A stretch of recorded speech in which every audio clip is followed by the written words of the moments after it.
Grand Prix winner PJ Barch returns. And this time,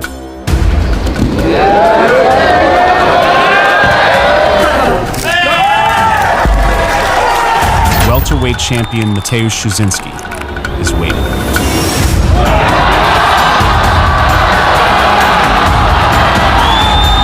Along with the best 170-pound grapplers in the world.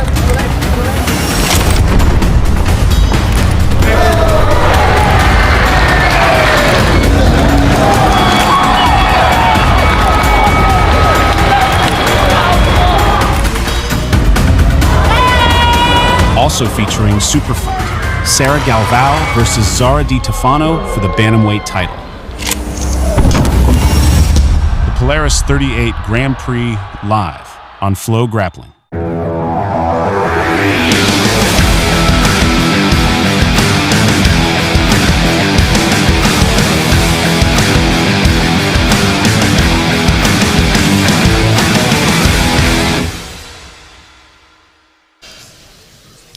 Hello, welcome to Polaris 38, live from Bath, UK. This is the prelims, live and free on YouTube.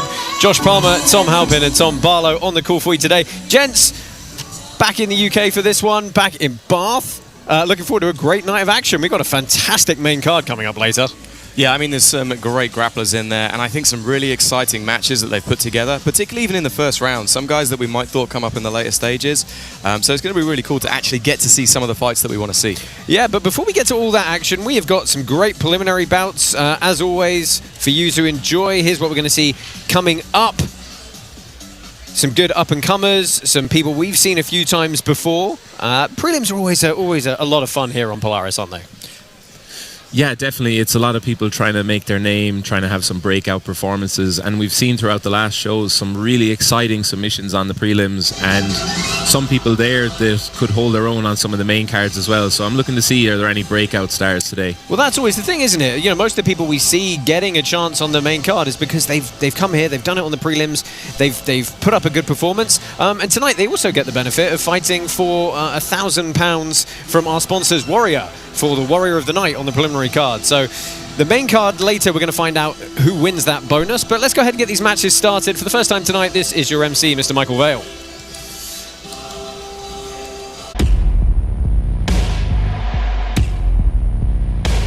Each preliminary match features 2 5-minute rounds with a 1-minute break in between. Open scoring between rounds keeps fighters and fans engaged, adding to the intensity. If there's no winner after 2 rounds, a 3-minute overtime will decide the fight. The emphasis is on continuous action. Stalling will be penalized. Constant action is the name of the game as athletes push their limits in a battle for victory.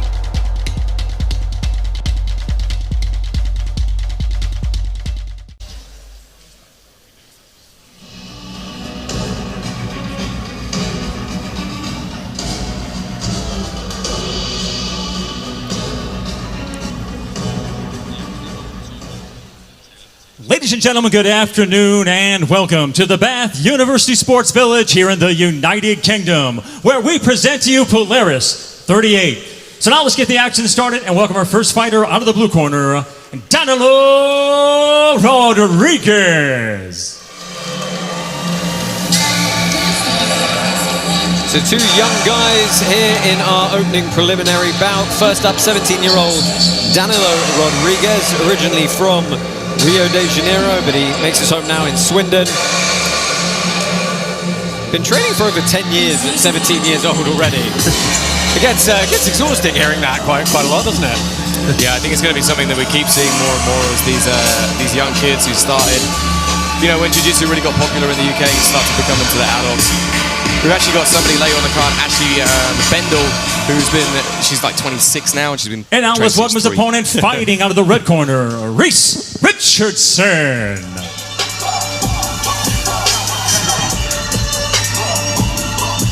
His opponent from Wales, 18-year-old Rhys Richardson. Currently a blue belt, been training for 8 years. These guys have fought a couple of times before.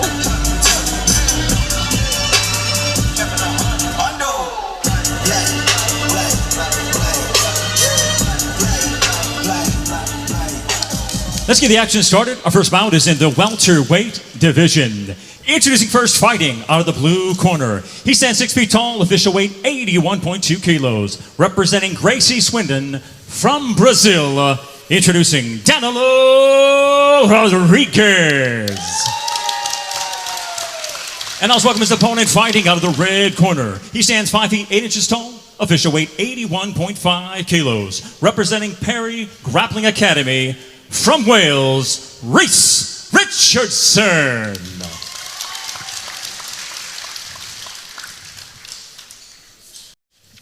So just 2 rounds in our preliminary bouts. There's a third if they need them. And as always, it's open scoring here at Polaris. So our 3 judges, Matt side, are going to be letting both the competitors and the audience know who's ahead at the end of each round. It's always valuable information to change the game plan. Rhys coming out looking quite confident in the wrestling. You know, he's moving around, head tapping, level changing very, very well.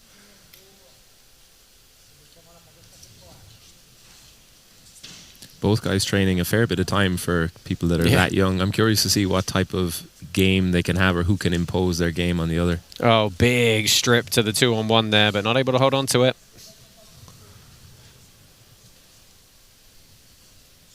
Still very cagey from both of them here. Rodrigues just biding his time.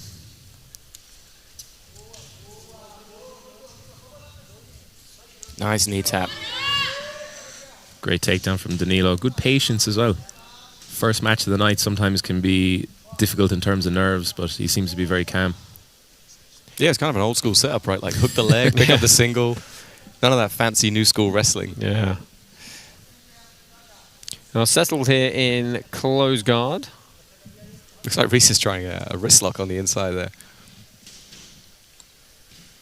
Danilo doing a great job controlling the pace, which is something I do like to see from a lot of competitors. If you can control the pace that you like and that you're comfortable at, it's always going to be easier to attack and defend from there. Yeah, it's kind of one of the keys when you get good at it, or better in better levels, right, is controlling the pace, pulling people into the speed that you want to work at. Because everybody gets very comfortable working at a certain pace, and if you can go higher or lower than that, it can really take them out of their game.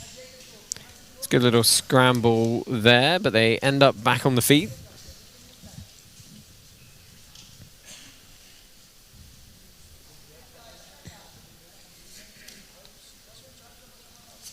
Rhys is doing a lot of feinting, but he's not actually entering into any of those techniques. Yeah, it's kind of like he's waiting a little bit too much. And it's also just that it just means the feints lack efficacy, right? Rodrigues knows he's not gonna shoot. Tries a little ankle pick.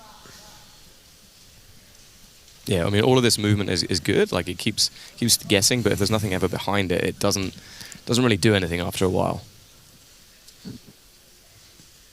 We saw Danilo just reach for a moment, looking like he was going for that drag again. There it is.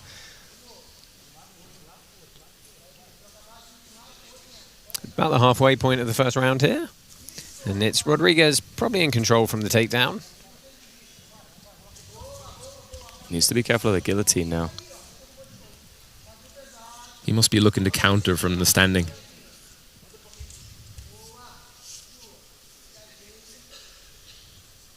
There is ways, though, that you can force your opponent into doing a shot or force your opponent into attacking so you can counter. Yeah, I mean, one of the easiest ways is just pick your hands up higher, right? If they're not defending the legs, like, they gives you access to the legs.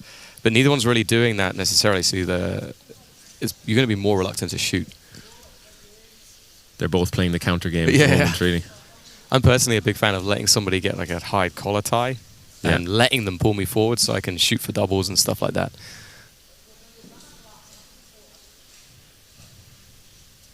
Quick warning from the referee there that they need a little bit more urgency. Yeah, I mean, that matters on the scorecards for the judges as well. Failed Imanari roll, and Rodrigues looks to capitalize, but that's given Richardson a bite on the leg here. Hey, it looks like he's got the legs locked as well. Danilo just crushing down on that crossface. Yeah, Rhys looks confident from those K-guard type positions, looking to entangle the legs. We might even see him try and go reverse close guard here. Yeah, Danilo sprawled through. Rhys had a triangle on those legs for a moment. Danilo just cross-faced hard and then sprawled. Now his hips are free. We can start to see a bit more entries. Straight to the K-guard again.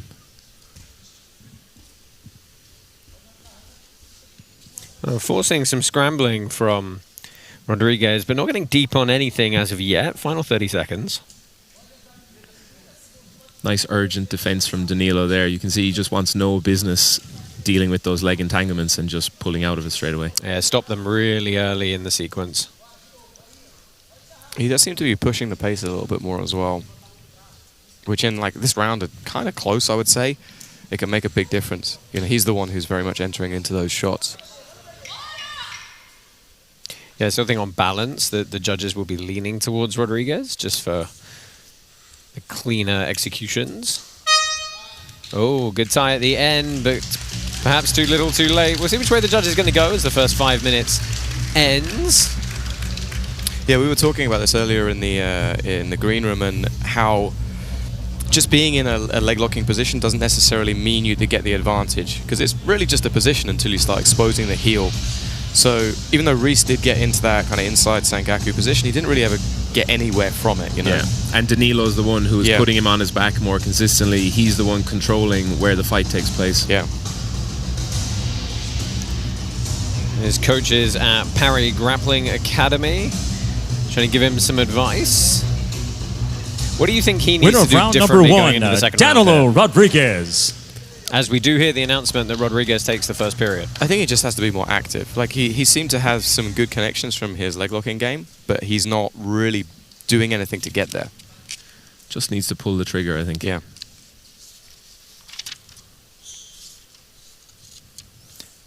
And Rhys does have a nice low wrestling stance. He's a bit shorter than Danilo. He should be able to get in on the shots if he can just pull the trigger in this round. Yeah, it's interesting. He seems to be trying to use the throw by to the 2-on-1.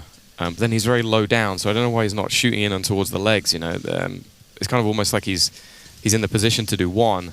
Oh, that was a good shot. Managed to cut the angle, but easily stripped on the single. Danilo's calmness is putting him off slightly, I think. Yeah, he is incredibly calm in all the exchanges, isn't he? Yeah, Danilo did a great job of leading him into that Uchimata as well. Saw him just kind of tracking forwards a little bit. Yeah, it kind of makes you think that a counter is coming when the other person is waiting for you to do something. He's also doing a really nice job of any time that he does get arm dragged as well. He's reaching in into that single and picking up the single leg and stuffing it.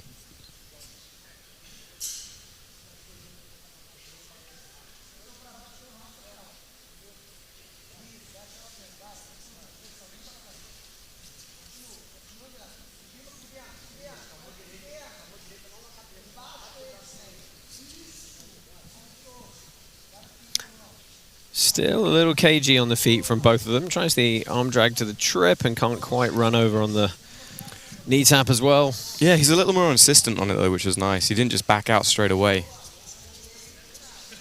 Oh, first good bite on the neck here for Richardson, but posturing out Rodrigues.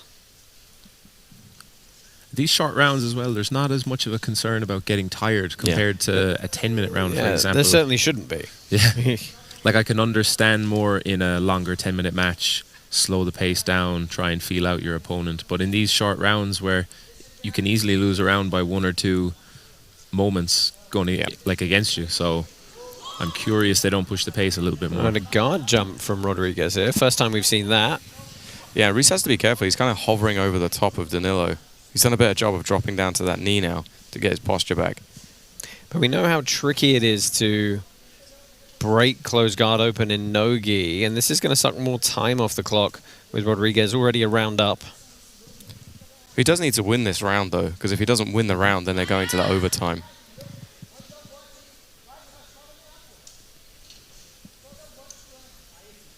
Yeah, you would expect at 17 and 18 years old, there should be an all-out sprint for the 2 periods here.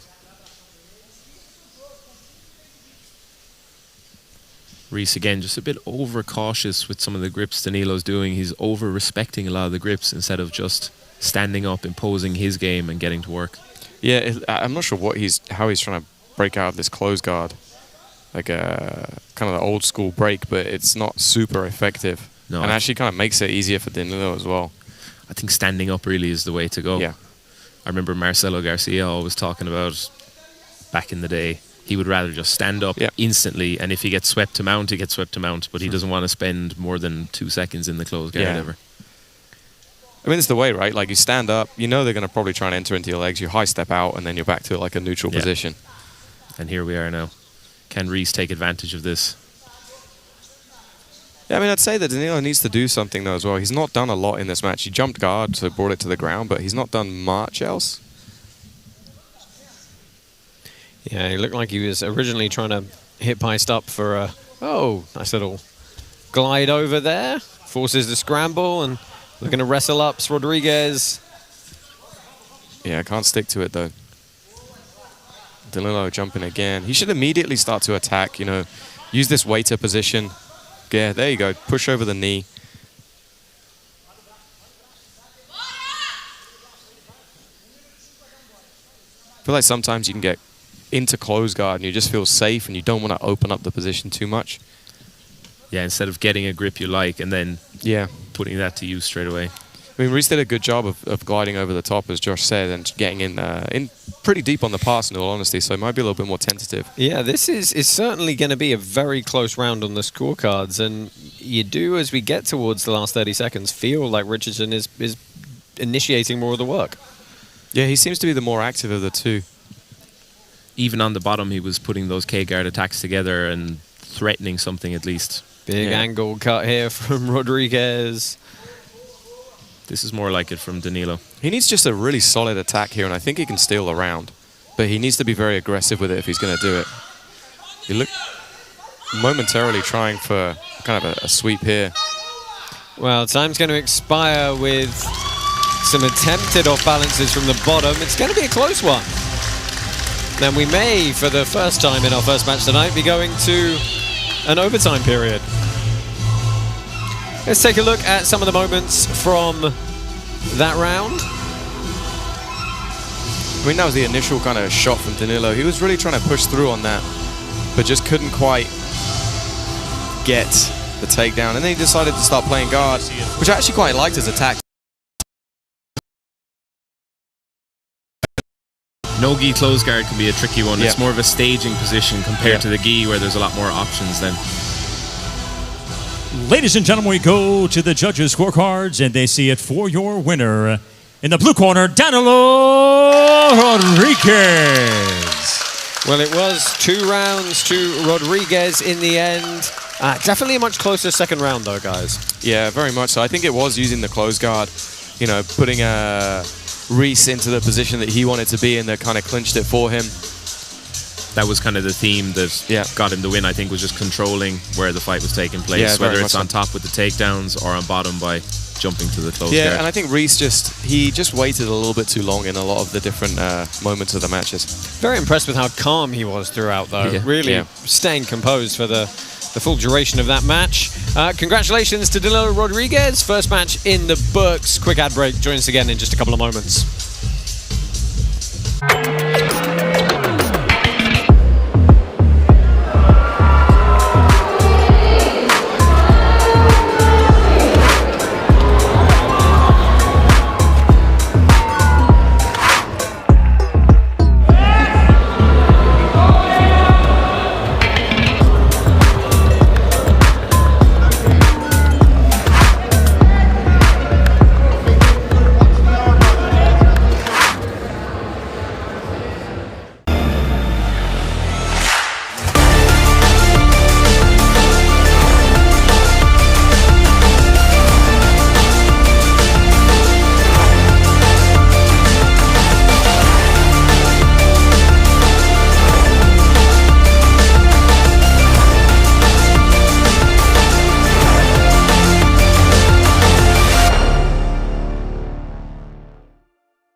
Grand Prix winner PJ Barch returns. And this time,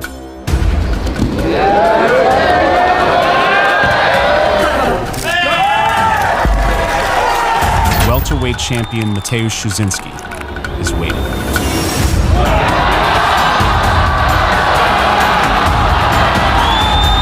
Along with the best 170-pound grapplers in the world.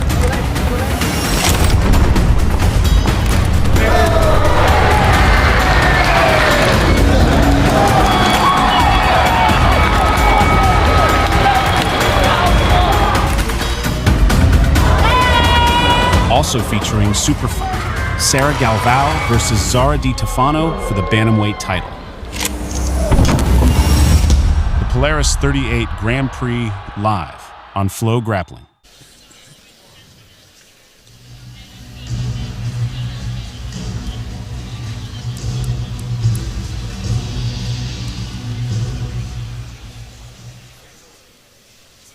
Let's welcome, fighting out of the blue corner, Yalcin Sucu.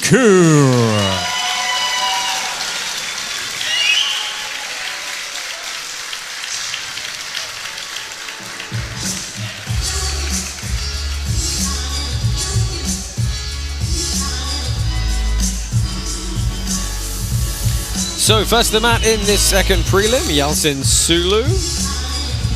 He was born in Ireland, but lived in Istanbul, as Turkish heritage, and then moved to the UK when he was a kid.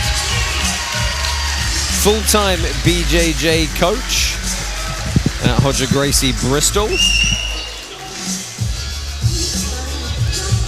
Has been on Polaris once before, picked up a submission win. So back for round number 2.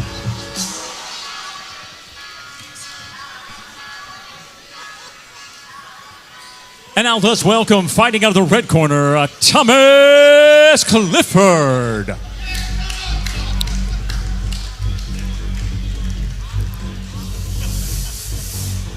Oh, 11 years younger is his opponent tonight, Thomas Clifford, representing London Grapple and Carson Gracie Kent.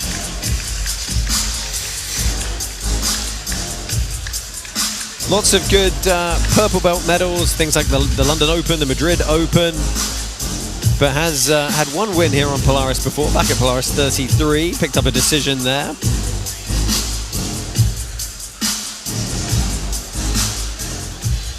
Let's get the action started. Our next bout is in the welterweight division. Introducing first, fighting out of the blue corner. He stands 5 feet 10 inches tall, official weight 79.5 kilos. Representing Rodger Gracie Bristol from Turkey, let's welcome Yalcin Sucu.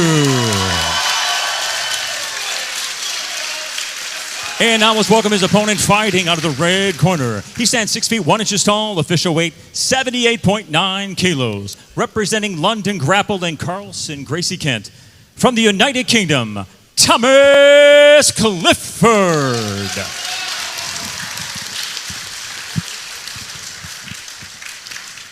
Oh, guys, I'm always going to... It's brown belt versus purple belt. I'm always going to give props to a higher belt taking a match with a lower belt, especially one 11 years younger. Definitely, and he's the hometown hero as well, being training in Bristol, so will that add some pressure onto him? We'll see early on. Oh, pulls into a leg entry here, and he's on it quickly.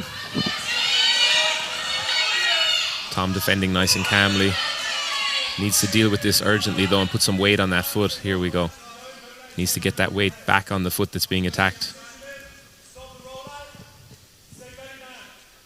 Really intelligent defense from Tom. You can see he's always looking to roll through and then bring his weight up onto that foot. Oh, belly down, now through again. He's also super calm. Like, his face hasn't changed at all. Very calm. That puts off the person that's attacking as well. You don't want to expend too much energy when it seems like it's not working. And there's definitely someone who knows where he needs to be in defense, right, in this position. We saw Tom before. Oh, I thought that was happening for a second. This is looking tighter. Turning. It's a nice use of the toe hold that allowed him to get a bit more control over that leg. And just to mix up attacks as well. People don't deal with toe holds a lot these days, so it can come on very quick. Going through this kind of niche old half guard here. Tom did a great job there, just not letting himself get pinned. His hip never got stuck down in the mat. Yeah.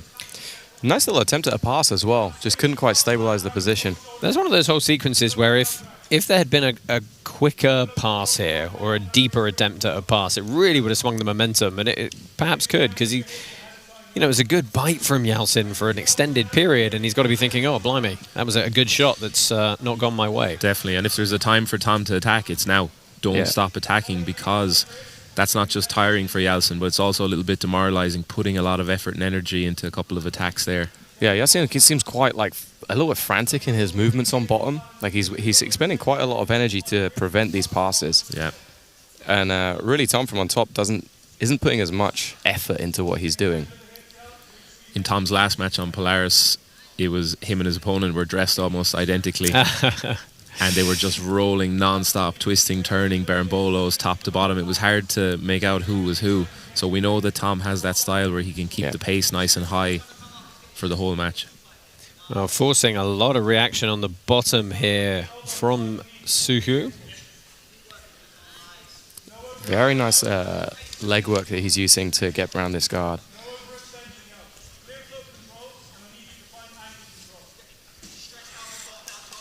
Yeah, Yalcin taking a big, deep breath in as well as he stood up.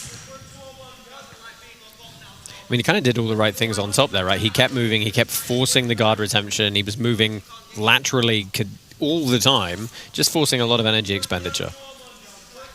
It's nice to see those kind of game plan battles take place. Yalcin obviously wants to play seated guard, get into the X guard, attack the legs. Tom wants to keep him on his back, where it's harder for him to get into that shin-on-shin, seated guard type entanglements, and then start to chain passes from there side to side.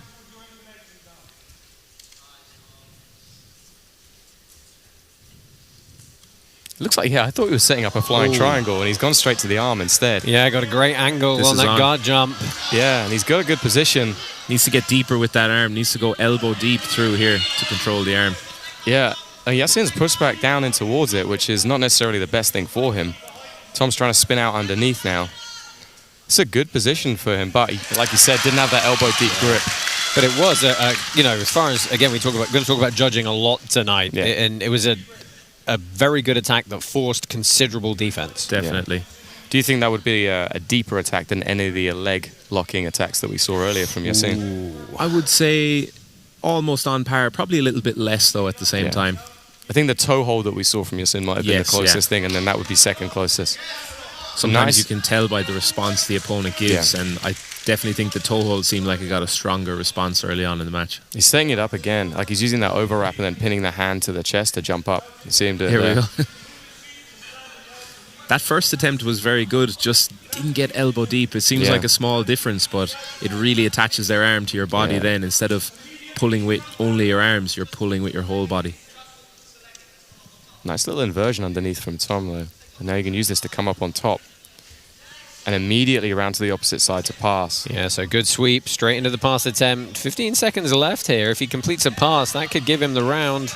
Yeah, I mean, he's there now. Like, he did a great job. You just saw Yalcin just slow down that little bit from the first time he was on the ground. Retaining guard from that position gets very tiring because your abs are constantly pulling your legs to your chest as you're trying to bench the person away with your arms. Yeah, really interesting. I'm not sure which way they're going to go for that one. That was a fun little round. Yeah, both guys having their moments.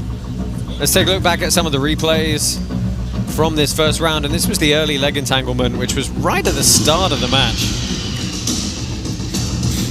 Did a nice job chaining some attacks together here, which is always a sign of a good leg locker. You're not totally headhunting one type of joint lock, you're chaining them all together to try and get the submission.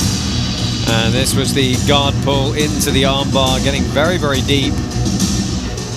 Not able to finish though, so both guys, it's going to be a tough one. The winner of round number one, Thomas Clifford. Oh, and the judges do go to Clifford. Clearly that guard pass at the end on top of that armbar attempt, and I think just continually pushing the pace more throughout.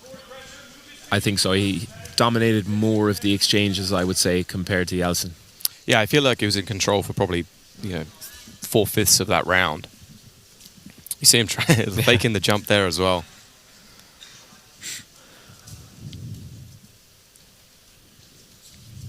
Now tries the throw by.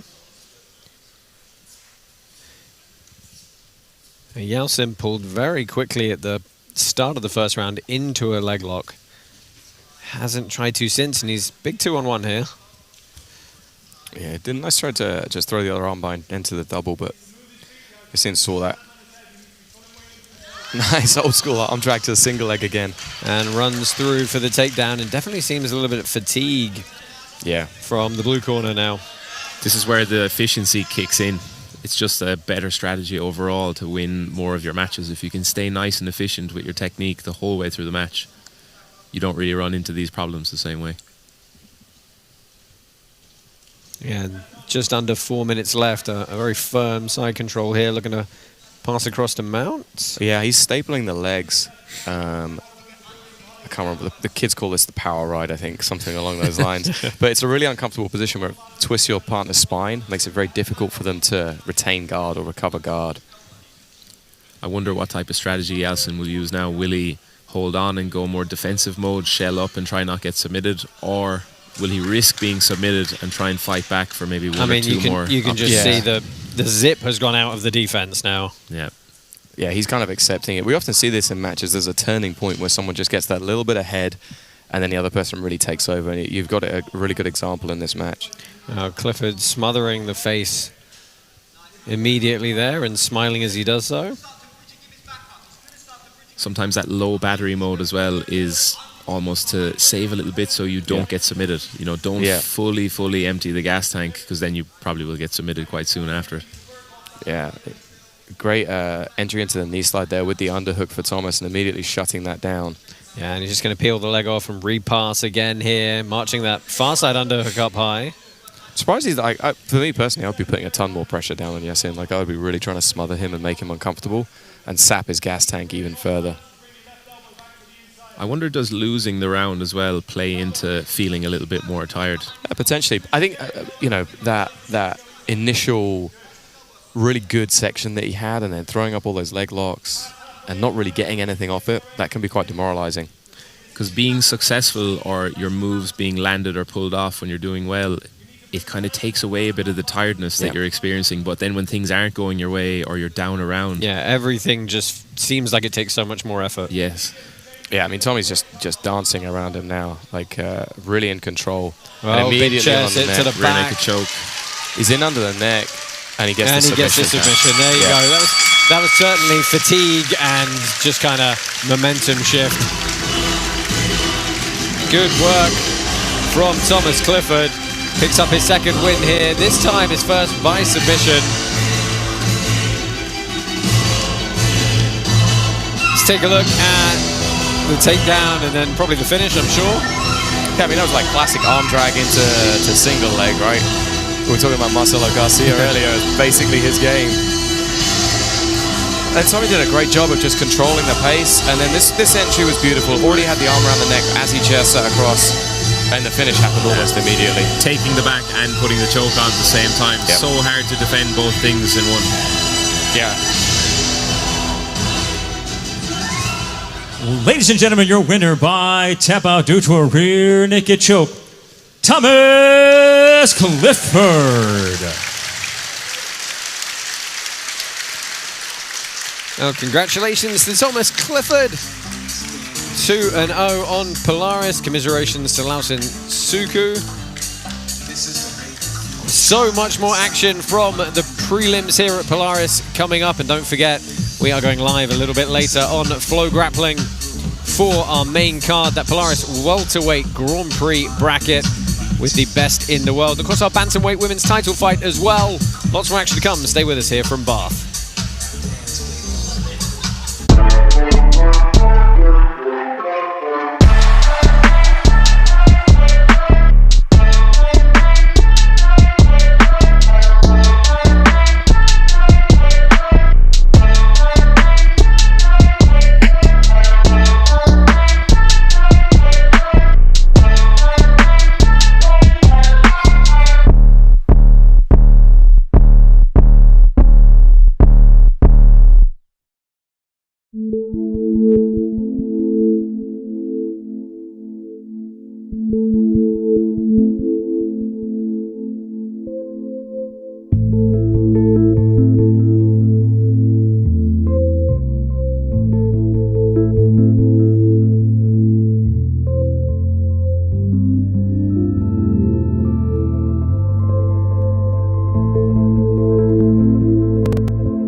has been one of our most difficult cases. Wung is dealing with a lot. A crippled leg, a disabled eye, a speech impediment.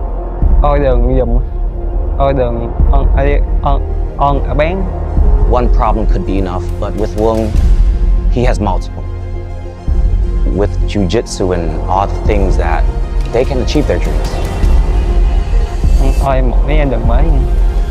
Thứ hai.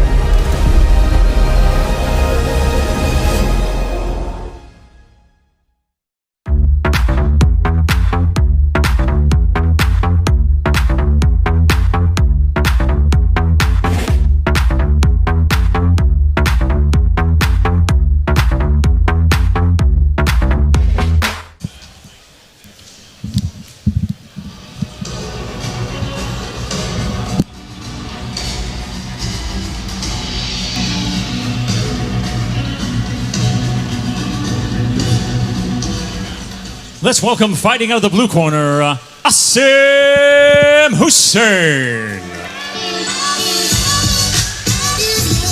Welcome back to 35-year-old Asim Hussain from High Wycombe.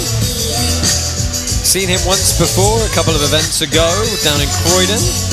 Didn't get a win tonight, so looking to bounce back this evening. Been training for 10 years, black belt, running his own gym, 50-50 submission grappling.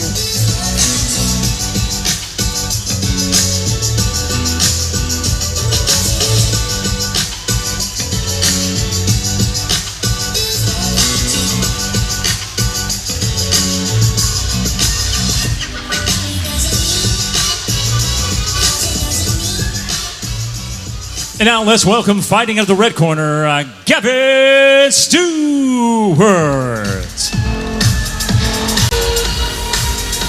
Gavin Stewart returning for, I think, the third time to our Polaris preliminary card. Representing Birmingham and Banbury. Been training for over 18 years now. Still competing regularly at 44 years old. And I think Tom's someone we've seen come very close to winning and losing all the way through these matches. Yeah, I actually think he won the Warrior of the Night, won Polaris because of his late comeback. He was in some deep trouble for one of the matches, came back and got the victory at the end. It was a really fantastic match. And going through some of those tough matches as well, it gives you so much confidence going into future matches, knowing that no matter how bad it gets, you can always come back.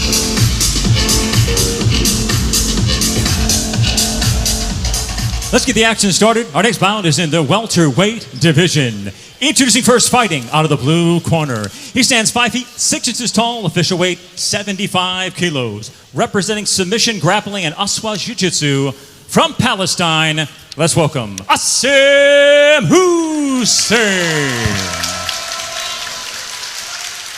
And now let's welcome his opponent, fighting out of the red corner. He stands 5 feet 8 inches tall, official weight 77.2 kilos. Representing 10th Planet Jiu-Jitsu from the United Kingdom, Gavin Stewart.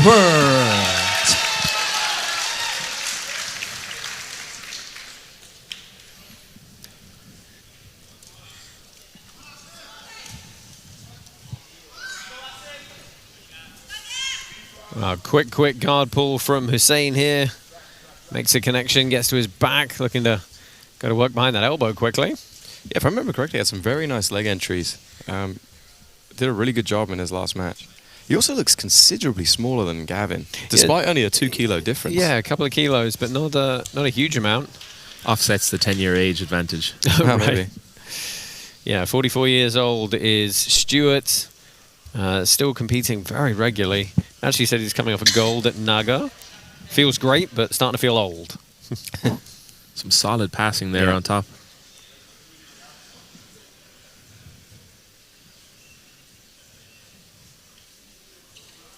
Sometimes the 10th Planet competitors as well, I'm expecting some fancy guard play or a very unique game. But a lot of them now are so well-rounded, and Gavin's shown here just great passing early on, shutting down some good attacks on the bottom as well.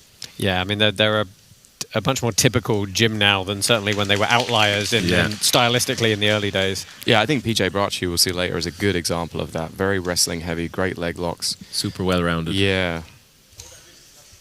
Nice leg entry there from Gavin. Really good job. Good control so far. Toe hold's always a tricky option from there in general. Like toe hold from the saddle, the direction you're trying to break the foot is the direction they roll to escape, so it's tough to pull off.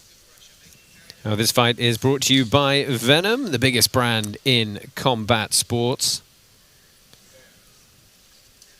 But it does seem to be like mostly Gavin on top, pushing the pace at the moment. And Asim really reacting to what he's doing. Pace has slowed down quite a bit. Asim was all action early on. He got his guard pass, so now I think he's changing strategy a little bit, trying to control Gavin and maybe look to enter the legs. Oh, just getting it off balance with the bite on the arm here. Nice shot from Asim. And keeping hold of that underhook as well. Yeah, tries to pick up the elbow for the Kimura, but he's going to have to settle for top position here. Very nice opportunistic sweep there. Gavin was keeping his hips so low, avoiding any leg entries. He actually took away a bit too much of his base and just got swept over easily. Yeah, we're going to see some of this guard play from the 10th planet now, hopefully.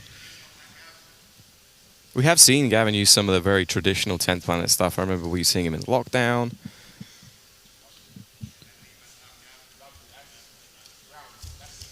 Nice pass again from Asim. Yeah, quick as well. Very back and forth. Similar passing styles from both as well. Yeah, we see the lockdown there creeping in from Gavin. Here we go. It's difficult. If someone's got much shorter legs than you, it can be very tricky to get the full bite on the leg because it's just small. Yeah. Probably the most annoying position in all of jiu-jitsu to get stuck in, though. Absolutely. Yeah. Now let's see if he uses it here. Ordinarily, you'd see people use it to go underneath your opponent. I still have PTSD after getting swept to an electric chair in a purple belt competition about 12 years ago, I'd say. Yeah. We all have those moments, Tom.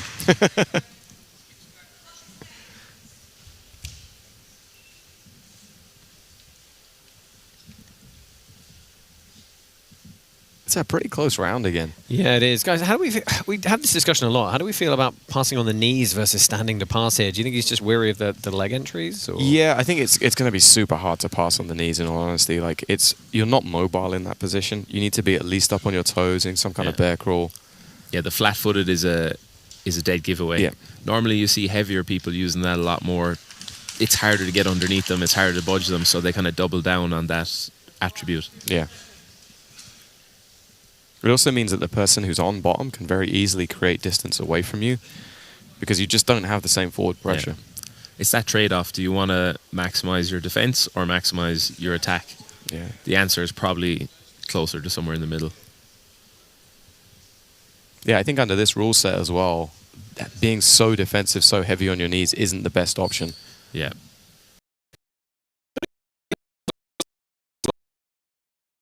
There's been a lot of movement, and both guys having their turn to push the action. You probably have to give a slight edge to Asim with the sweep. Yeah, I mean, he's technically he's had 2 passes and a sweep. Yeah. Whereas Gavin just had that 1 pass.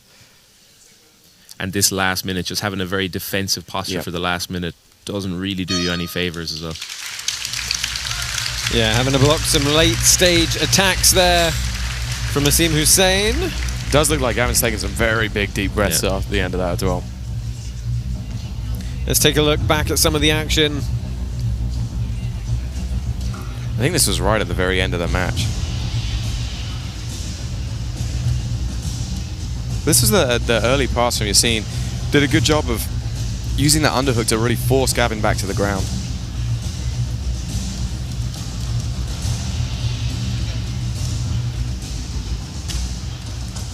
We have got a deep preliminary card here for you on YouTube The today. winner of round number 1.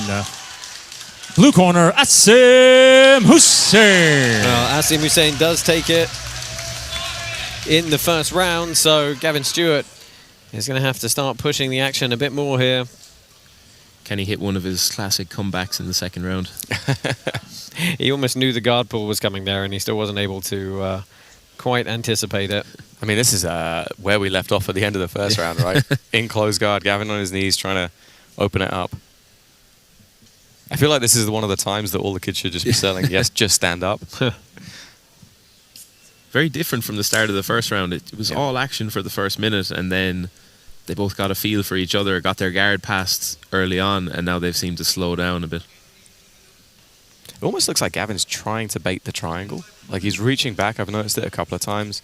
He reached into like an underpass position. He might be trying to bait that to then turn the corner. Yeah. It's just the flat foot is going to make it very difficult here for him to open the guard. Oh, never mind. Seen Hussain a couple of times throw that leg over the top. Look to pull that elbow through. You've seen it on the triangle. Yeah, he's got a good shot here, especially with that left elbow of Stewart so far away, but he opts to open the guard back up. And even if Gavin can defend a lot of these things and pull out and avoid, it's still all playing into Asim's favour. He's the one leading the attacks. Find some positivity for himself.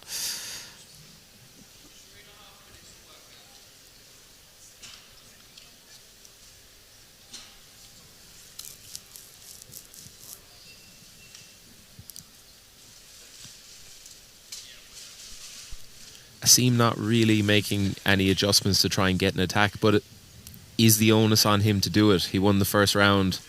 He's attacking a little bit more in the second round here.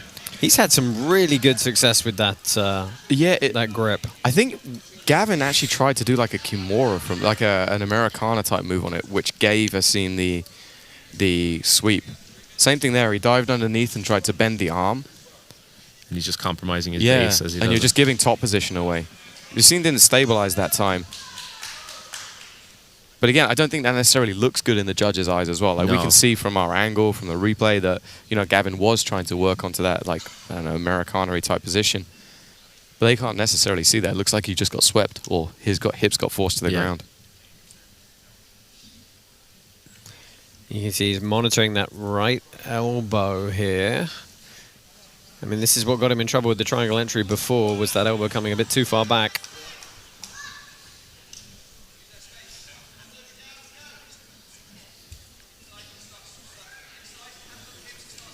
Will Gavin open up a little bit here? Now he has some more mobility. He can start to pass side to side. Right, he certainly had to change something up, so good to see that happening. Yeah, he was trying to use that tripod position. You've seen just doing a great job of just underhooking the leg and inverting and shutting it down. And again, we go back to the close guard. It must be the threat he felt in the first round from Asim going for the legs. That must be affecting him somehow in how he's approaching the guard.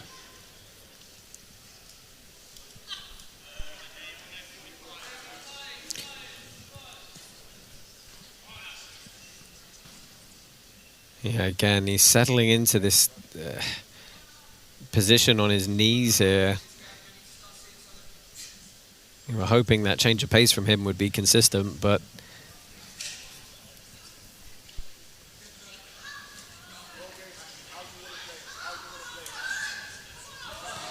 There you saw him trying to use that triangle to pass the guard. he's got a tight waist grip here over the top. Can he pin him down? Good urgency from Hussain in defense to scramble back up and nab a half guard here. And that was the strategy you were saying earlier, Tom, that he's baiting the triangle and that's what he's using to pass. Interesting, though, because, I mean, that was, I don't know, almost probably the closest of anything in this round. Could he steal the round with that? I feel like he's been on the defense the rest of the time, though. Yeah. I think just the volume of other things that have happened. One more good attack could seal it for him. I mean, it's like 15 seconds of activity versus, the other 3 minutes. Yeah, but then again, I guess Yalcin hasn't done that much in this round either. He's been kind of passive. Again, with this grip under the arm and able to invert over the top, almost sweeping. I feel like Gav could definitely, if we get a good solid 30 seconds out of him in this half, then he could definitely steal this. Because I don't think Yalcin is that far ahead. But Gavin needs to push the pace if he wants to. That sweep that Asim's been pulling off most of the match is kind of the tail of what's been going on. Yeah. Almost like a shoulder crunch, but without a butterfly hook. It's quite strange that he's been so successful with it.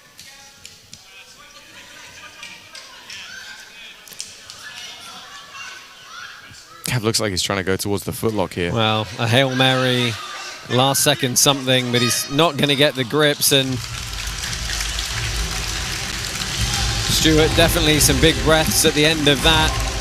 Of course, neither of these two know if they've done enough to secure the, well, in this case, the win for Hussain or the overtime round for Stewart. Look back at some of the replays here, and this was the closest pass that Gavin Stewart had. Yeah, I mean, then Asim got up into that position twice. Gavin just kind of scrambled out from it each time. He did fall back on this footlock, but there's not really anything there. He didn't have great control over the leg. A bit too little, too late. Yeah. Ladies and gentlemen, we go to the judges' scorecards, and they see it for your winner, Asim Hussain. So Asim Hussain does get his first win here on the Polaris undercard. Bounces back from the loss at Polaris 36. Good showing from him. Very active throughout. Yeah, I think the first half was great. Gavin just played a very slow game, and it's hard if someone's being super defensive. They're keeping all their limbs in. It's really hard to get anything working. Crap.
Let's welcome fighting at the blue corner, Peter Shamarkou.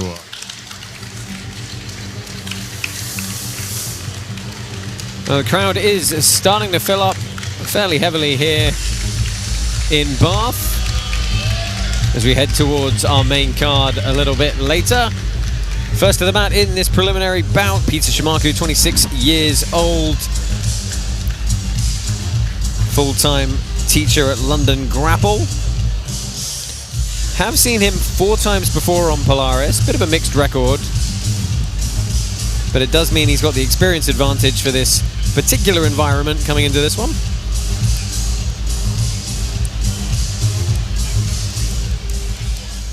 And now let's welcome fighting at the red corner, Ryan Brinkley.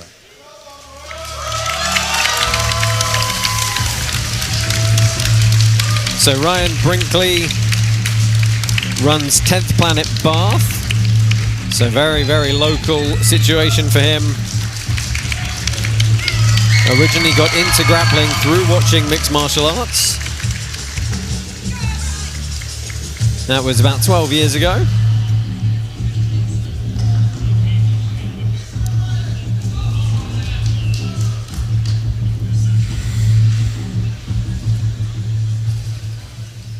Let's get the action started. Our next bout is in the welterweight division. Introducing first, fighting out of the blue corner. He stands 5 feet 9 inches tall, official weight 75.6 kilos, representing London Grapple from the United Kingdom by way of Cyprus, Peter Shamarkou. And now let's welcome his opponent, fighting out of the red corner. He stands 5 feet 11 inches tall, official weight 75.6 kilos, representing 10th Planet Bath from the United Kingdom, Ryan Brinkley. As expected, a little bit of a partisan crowd for the more local man here.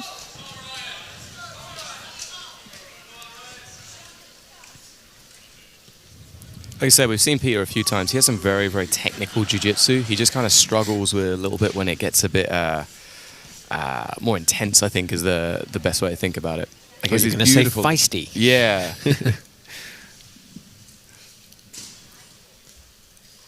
Looking to keep the limbs in here, stop the leg control. Peter looking to get some type of De La Riva guard, I think, off balance, and then we'll see some of his Berimbolo and leg lock game coming. Well, Brinkley staying very far on the outside at the moment, trying to stop any of the grips. He does need to be progressing forwards, though. He can't just kind of keep walking around. Like, I think both of them need to engage to make sure that they're showing the judges that they do want this match, right? Because at the moment they're both kind of circling very, very tentatively. Yeah, that's the problem when playing on your back is your main guard. It can be difficult to get that engagement, especially no gi when the other person gets a bit sweaty. Yeah, I think one of the best things to do is actually just let the person engage a little bit, and then you can start tying them up. If you get too defensive, they just don't even come towards you, or they don't get the opportunity to come towards you, right? You kind of have to give something so that you can take something then afterwards. Yeah, Shamarkou trying to be very active immediately with the grips, and that's forcing defense from Brinkley early. Yeah, he did a nice job of using that dummy sweep to catch the leg. But then Brinkley just kind of backing out a little bit. It's those little small skills in jiu-jitsu that are so underrated. You see some, like a guard player who might be one of the best at this style, Levi Jones-Leary. He has so many different ways that you wouldn't even notice to get the connection and keep onto it. Yeah, I think Ryan just got warned for not engaging. Which is a fair warning, really, Yeah, because yeah. Shamarkou is the one initiating all the grips, and it's Brinkley having to strip them, and then he's just playing the distance game. Yeah. We're here to do jiu-jitsu at the end of the day. Yeah, I don't think there's anything wrong with, like, resetting back to a neutral position, but then you have to enter back into the position as well afterwards. And what does that say to you this early in the match, where he just looked to pull into some sort of leg entanglement rather than even try and pass the guard? I mean, he that might be his game, and unfortunately Peter got into the guard way quicker than he triangle did. here. Big triangle entry. This looks on now. Yeah. If he can crunch knees to chest here. Trust your squeeze. Yeah, this is going to be a tricky situation for Brinkley. Yeah, I mean, Peter's got so much time to work here. You know, he can just slowly increase the pressure, take his time a little bit, potentially look to come up on top as well. Yeah. Look for the kimuras. He has such long legs as well. There's probably not a great deal of pressure on this, you know, on his instep, forcing him to strain here. If he can't get the finish from this position, it's actually quite easy. Roll onto your far hip. Yeah. And because their arm is trapped in the triangle, they'll end up in the bottom mount. And then when they're facing up, that's when joint locks and things get a lot stronger. Exactly, yeah. And you're probably going to end up in a better triangle position on top as well. Or you can readjust without the fear of them pulling out. We've seen Gordon Ryan using this a lot, actually, when he was back in his smaller days. I mean, it's one of the tactics that we teach our kids. Put both hands on the ground and slowly walk back up to mount. And if you watch a lot of kids jiu-jitsu, it is probably the #1 thing that happens in kids' matches. It's triangle, and then they sweep to mount, and then they bend the arm over the hip. This looks like a very strong position for Peter. He just hasn't set it in a way where he's confident to squeeze. Yeah. It can take a lot out of your legs to squeeze, so you want to be 100% sure you have the right angle. It does look like he's hipping in here. He's definitely pushing. I think Oh, he got the there's the submission. tap. Here we go. Well, good work from Shamarkou. Great finish. Yeah, and it's nice to have him. As you say, we've seen him several times before, and he has picked up a few losses on Polaris. It's nice to see him have some success with what is good technical jiu-jitsu. Yeah. Yeah, as I said, he does have really, really nice technique. Normally we actually see him use a lot more inversions and things like this, but this is a great entry. Really nice entry there, threatening the K-guard, threatening the armbar, and then going to the third option, locking up the triangle. And once it's locked in, he just took his time, put on the squeeze. It was a beautiful little hip switch to actually get over the top as well. Yeah, really nice job from Peter.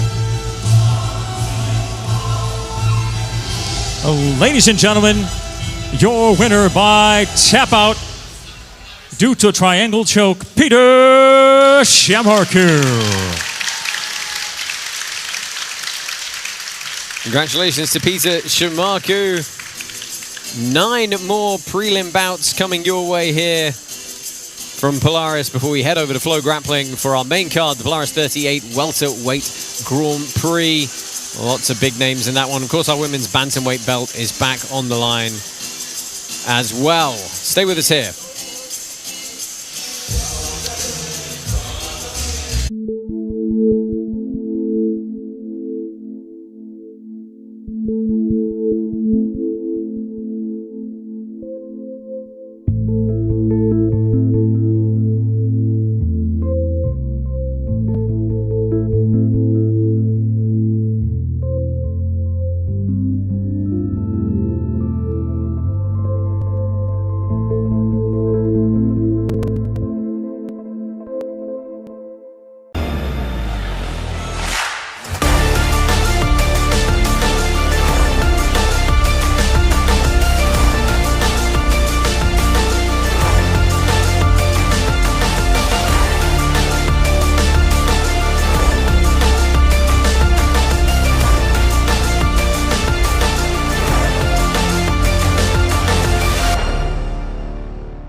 Grand Prix winner PJ Barch returns. And this time,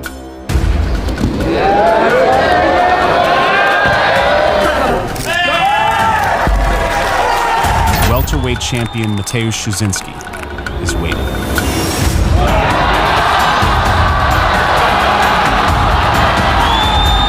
Along with the best 170-pound grapplers in the world.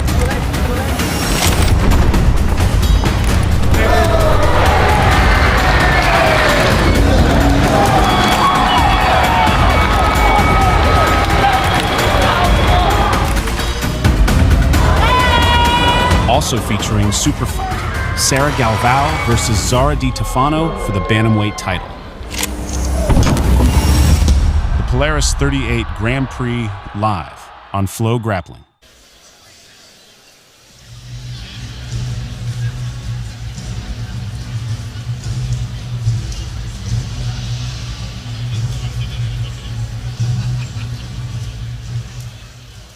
Let's welcome, fighting out of the blue corner, Jonathan Lewis.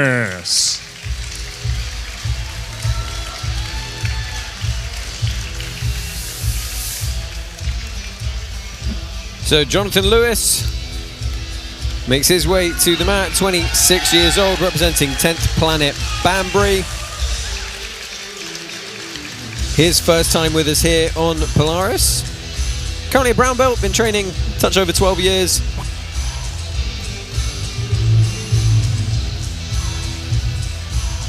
Did have a bit of a judo background growing up. Interesting to see if he can put that to use tonight.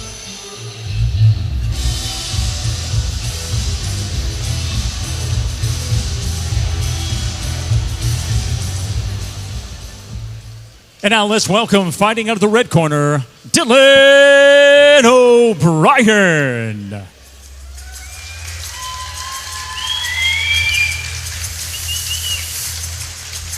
Welcome to Dylan O'Brien. Actually one of our production members here on Polaris. So I'm sure the crew very eagerly watching this one. 24 years old, representing Alento Bristol. Been training for 14 years already. and is a black belt, of course. Has a bit of wrestling pedigree as well. So I'd be happy if we get a bit of wrestling and judo clashing in the stand-up for a change.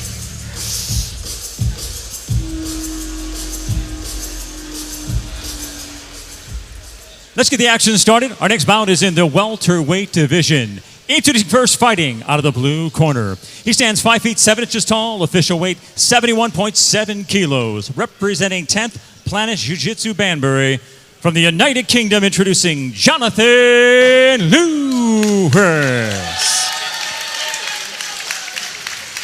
And now let's welcome his opponent, fighting out of the red corner. He stands 6 feet tall, official weight 72.1 kilos. Representing Alento, Bristol.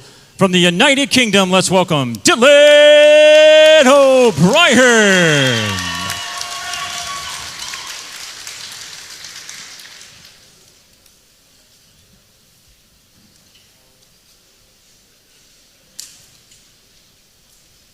So both guys low stance and a quick sit from Lewis here.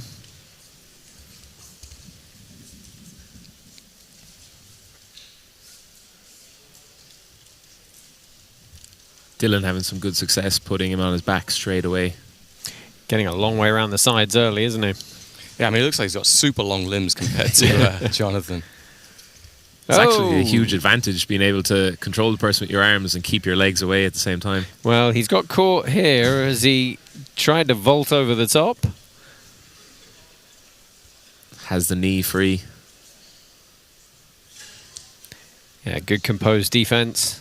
Back to work from the standing position. Jonathan put a lot of squeeze into that. That kind of shows me that he has a lot of confidence in it, or that's one of the moves that he thinks he can pull off throughout the match. So let's see if he can get to that position again soon.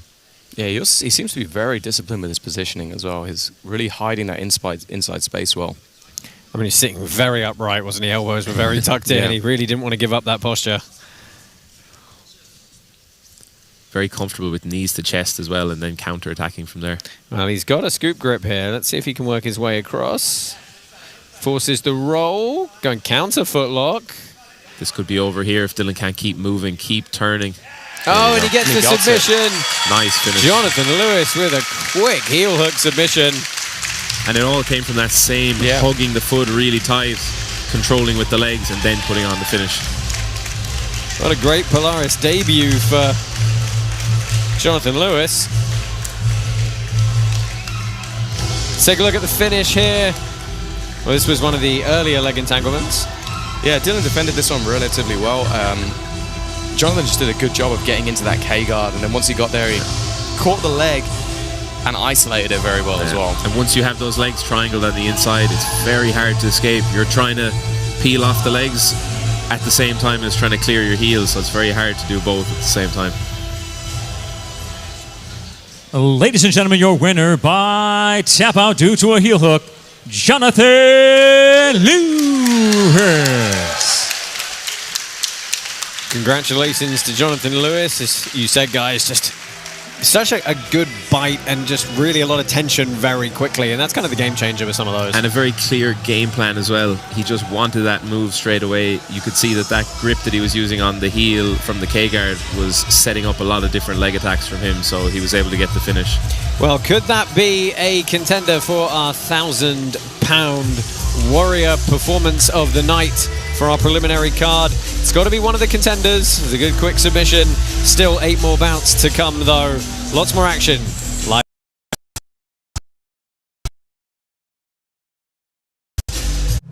想像してみよう。知らないままでいることを、自らの血の味を、自らの勇気の深さを、自らの肉体の限界を想像してみよう。知らないままでいることを、自分がまだ足りないということを、そしてそれがどれほどの恵みか、自らを奮い立たせ高めていくことの、想像してみよう。鍛えないままでいることを、肉体と精神も逆境に耐え乗り越えるために想像してみよう。知らないままでいることを、苦しいことを共に成し遂げる兄弟たちの絆、姉妹たちの絆を想像してみよう。知らないままでいることを、自らの無限の可能性を、そしてそれが全て手の届くところにあるとひたむきな努力によって。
Let's welcome, fighting out of the blue corner, Hugo Dvorecky. Second appearance for both of these athletes on the Polaris undercard. Dvorecky we saw back at Polaris 33. Did pick up a win there against Tommy Grealish by decision. Representing London Grapple, one of the teams we see consistently on both the main cards and the undercards here at Polaris.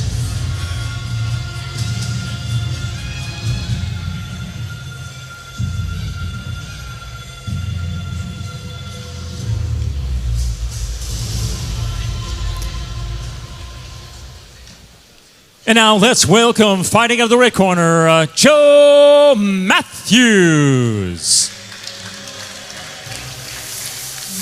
His opponent, Joe Matthews, a couple of years older at 27.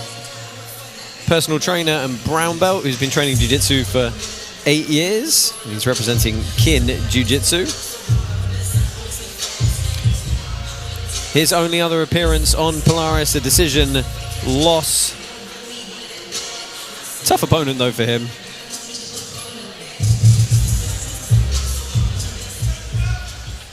Let's get the action started. Our next bout is in the welterweight division. Introducing first, fighting out of the blue corner. He stands 5 feet 11 inches tall, official weight 73.6 kilos, representing London Grapple from Slovakia. Introducing Hugo Dvorecky. And now let's welcome his opponent, fighting out of the red corner. He stands 5 feet 8 inches tall, official weight 76.2 kilos, representing Kin Jiu-Jitsu from the United Kingdom, Joe Matthews.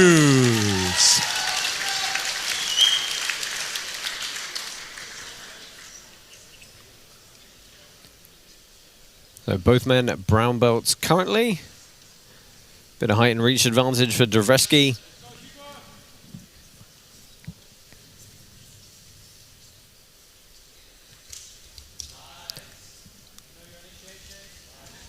I like the intensity. It was an arm drag attempt into the double. Uses it to pull guard here. And back up on top. Nice sequence there from Hugo early on. Yeah, nicely cleared the legs as well. Well, let's be fair. Joe did a good job of using that foot to then really stand and neutralize that takedown of Hugo's. Yeah, and Hugo's using a lot more energy early on. Joe is still kind of feeling out, seeing what different attacks he needs to be more aware of.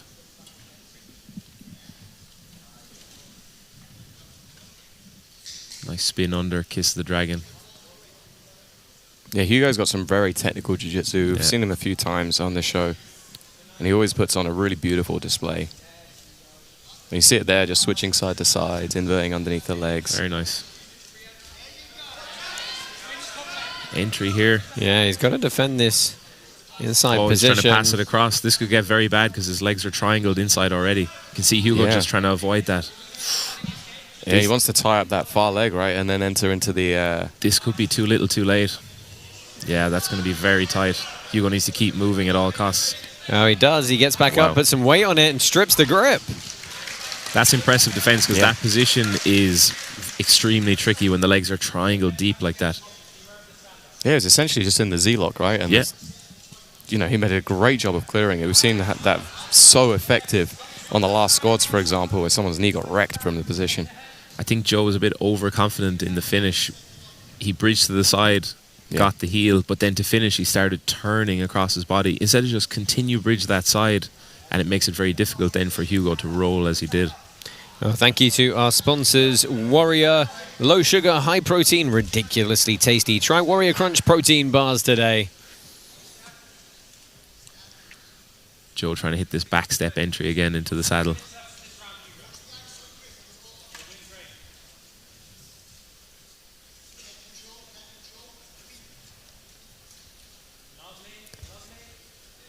Dvorecky again playing this heavy inversion game, the long limbs wrapping around. It's almost in a Kyotera footlock there as well, right? Yeah. He was pressuring down on the knee.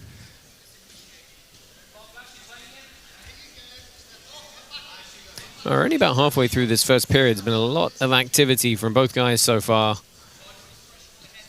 Getting a good look at both of their games. I really like this Kiss the Dragon inside spin that Hugo's using from the reverse De La Hiva. Great way to just get your opponent off balance, and then you can start to chain attacks on both legs once you're spin behind. Yeah, it looks like he's trying to enter the inside position from there when he goes there, and using this kind of jump back position. Actually, Mateusz Szczecinski, who really popularized that recently, coming off the shin bolo. Yeah. Let's see, will he go to that option again? He's mixing up different entries each time he does it as well. Yeah, and then just went up to the upper body as well, trying to chase that armbar, keeping Joe on his toes. Yeah, it means Matthews isn't quite able to get any of his own initiations off. This, of course, is how you win around from the bottom. You keep attacking, you keep threatening. That early attack from Joe kind of woke Hugo up a little bit as well, I think. Now he's being much more cautious when he's entering the legs, not to get countered himself. He's gone into the belly down footlock. Looks tight as well. Ooh, heel just slips out there, trying to come across for a heel hook, and that gives enough space for Matthews to recover. But this has really been all Dvorecky so far. Maybe not now, though. Both of them showing great defense on the legs. That was a smart move from Joe, though, getting that submission attack back straight away again. But now Hugo ending on top after sweeping. Yeah, I like the persistence to stay on that leg and get the trip. Didn't just let Matthews back to the feet and reset standing.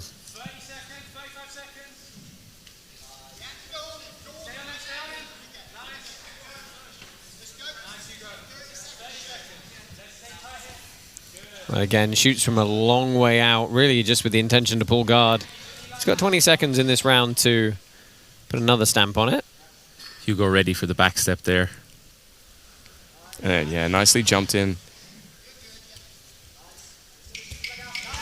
Oh, and again he follows up, maintaining control of the leg, kicks the standing leg out. That's another takedown or wrestle up for him.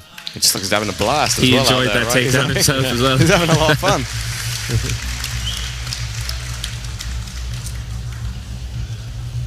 Let's take a look at some of the action from that first period.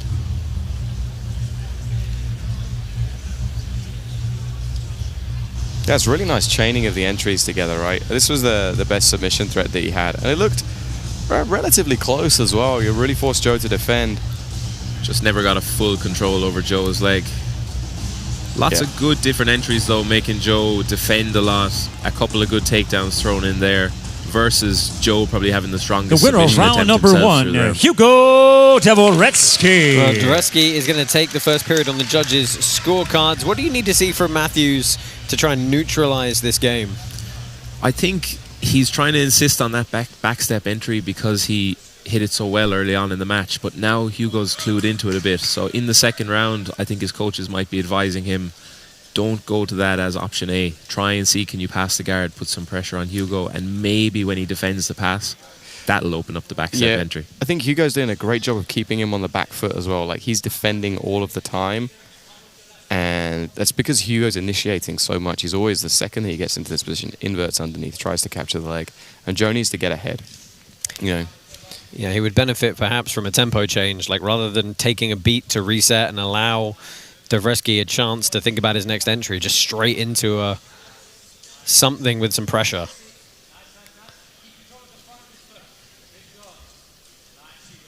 Hugo's guard game just keeping him very off balance, connecting De La Riva, reverse De La Riva, and the K-guard, and just mixing them all together nice and fluid. It doesn't really give Joe a chance to get anything going himself, besides falling back on these entries that aren't really working at the moment. No, very quickly stripped again by Dvorecky, who earns almost his third trip takedown in as many minutes. Yeah, but then Hugo manages to use that inside reach again, just to sit back to his guard and get back in his game almost immediately. He's kind of comfortable here now, you can see, after the first round scare, let's say, in the first minute. Yeah, he hasn't had to weather any pressure in this bottom position, really.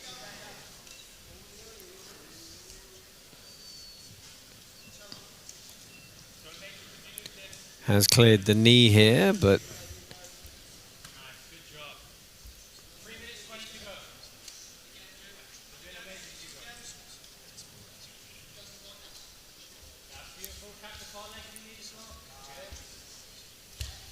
inside spin again from Hugo. Yeah, shooting in towards those knees. Just a bit shallow on some of the saddle entries from there. Joe doing a good job being aware, keeping his knee free. Yeah, what I would say is, though, Joe, if you watch what he's doing, he's really just pulling out of the positions. He's not necessarily counter-attacking them so much. And again, that's not going to get him up on those scorecards.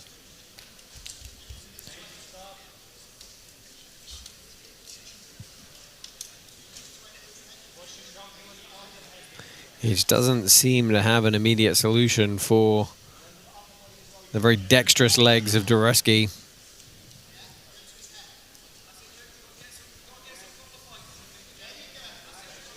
Yeah, again, Hugo up on top, strips the hip. Third or fourth time now that Matthews has pulled into the Nashigorami and had it immediately cleared. I think that's the difference between the two. If you saw when Hugo was defending, he wasn't just trying to pull out, he was trying to spin underneath, and that's allowed him to get ahead again of Joe, and now Joe is back defending this footlock position. Oh, big bridge, though, into this one. Looking to go belly down, feet on the hips. A bit tighter. Joe's just seemed a bit immune so far to some of these leg attacks. Well, he gives a thumbs up and has a chuckle, but he's only got about a minute 45 to turn this round around and try and push us for the first time tonight to our overtime periods. But that's a great point, Tom. The way Hugo's defending is so different than Joe. It gives him a chance to then start to improve his own position instead of ripping out and then having to go back into your opponent's attacks again.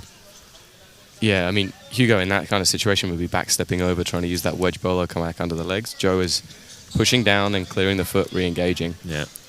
It's almost the difference between like countering versus just defending, right?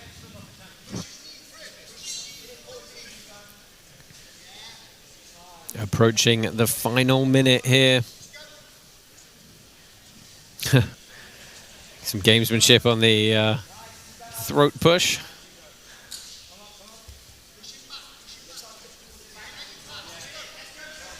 And there, that was a good opportunity. Like, Hugo was being a little bit lazy with his defense. Joe could have pushed the pace a little bit more to try and force the pass. Yeah, there's just too many attacks coming at him. I think he's caught in a few different minds at the same time, showing great defense and great awareness. But this backstep, it's almost too enticing, and it's occupying a big part of his mind, I think. Yeah, this is one of those situations where he probably needed to mix it up some time ago and just hasn't been able to yet. Looking to ride to the back here, but leg stuck. Yeah, Hugo back heeling hard to try and keep the hip turned. See if Hugo. Oh, nice shot though. Yeah, got in deep on the hips and good proprioception. Nice. Not able to. And a handstand cartwheel out by Dvorecky. He seems very happy. I think he's fairly confident that he's done enough, and I feel like we are too. Yeah, I mean, he was in control through all of that match. Great job of chaining his techniques together. When he was in trouble like this, you know, you saw him trying to invert underneath. He started to figure out what was working and what wasn't throughout the match as well, and just kept Joe so off balance when he was on top. He didn't really get a chance to pull his own attacks off. Yeah, I mean, he had some fairly good bites on the legs as well. They were tight, you know. Obviously, Joe, you know, very good defense in terms, you know, wasn't going to tap from that, but they were good entries. Yeah. Ladies and gentlemen, we go to the judges' scorecards, and they see it for your winner, Hugo Dvorecky. Hugo Dvorecky continues his winning streak here at Polaris. Didn't get the sub again, however, it wasn't for lack of trying. Good work from the 24-year-old. We still have so much more grappling to come before at 6:30 p.m. local time, 1:30 p.m. Eastern, 10:30 a.m. Pacific. We're going to jump across live and exclusive to Flow Grappling for our main card of Polaris 38, the welterweight Grand Prix.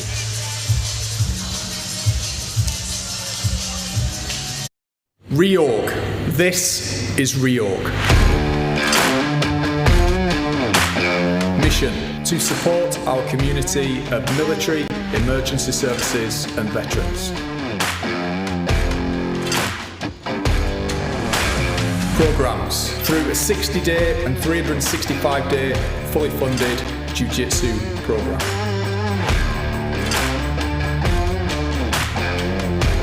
Help those who help us all. Support the Reorg mission today.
And now let's welcome, fighting out the blue corner, Anna Maria Arboleda.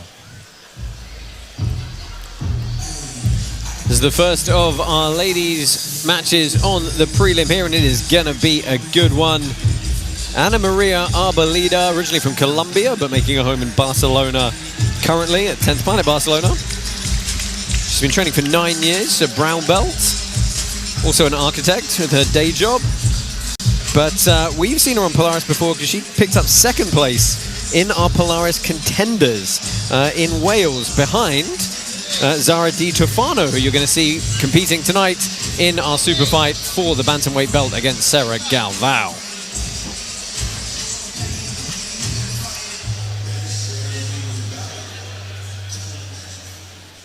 And now let's welcome, fighting out of the red corner, Ashley Bendle.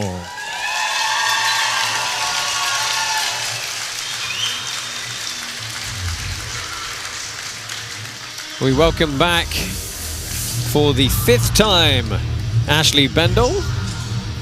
I know you like this stat, Tom. 29 years old, training for 24 years. She is, of course, black belt. We've seen her in some big matches here. She fought Margot Ciccarelli, she fought Michelle Nicolini and Libby Genge as well. Relatively local to here, representing RGA Bristol. Picked up a silver at ADCC Trials. That was her last significant outing this year.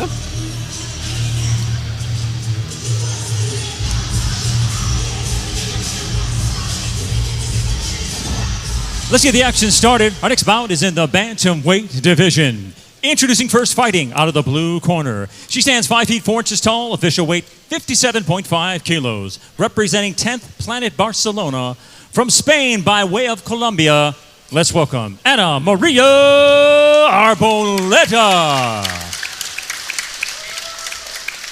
And let's welcome her opponent, fighting out of the red corner. She stands 5 feet 4 inches tall, official weight 58.3 kilos. Representing RGA Bristol, from Wales, Ashley Bendle.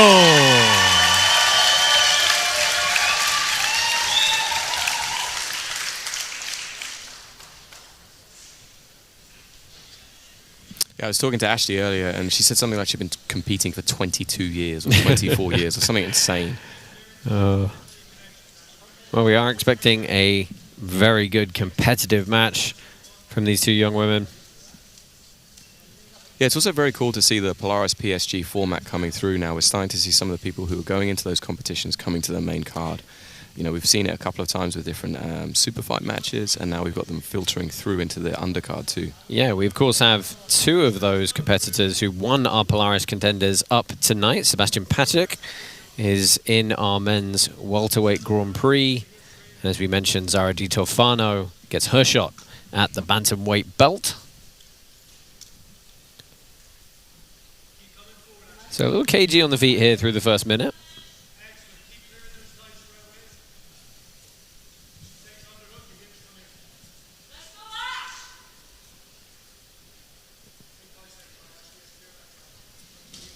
I feel like they're both really trying to feel each other out in this this first minute. Yeah, slow being kind start. of cagey, yeah. Both want to end up in the top position, I think, but probably don't want to take a huge risk early on with a big shot in. Beautiful tight waist there from Ana. A nice little trip from Ashley. Just kind of muscled her way into the top position. She's trying to float that leg over the top, and she has, but bit of guard retention from Arboleda. Yeah, Ashley has very, very good passing, very heavy top pressure. She's quite long for this division as well, like in terms of leg and arm length.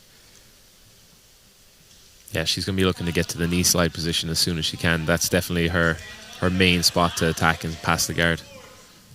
Well, quick back up to the feet. Smart strategy from Ana, though. A lot of the times you'll end up on the bottom and you just accept it for whatever reason. It's kind of how you play jiu-jitsu almost. But if you just refuse and stand up, a lot of the time it throws the other person off when they're expecting you to just stay on the ground and play guard. Yeah, it'll be interesting if she decides to go back to that body lock again, because, you know, Ashley did a great job of defending it. Yeah. Ended up on top, ended up in a good position on top as well.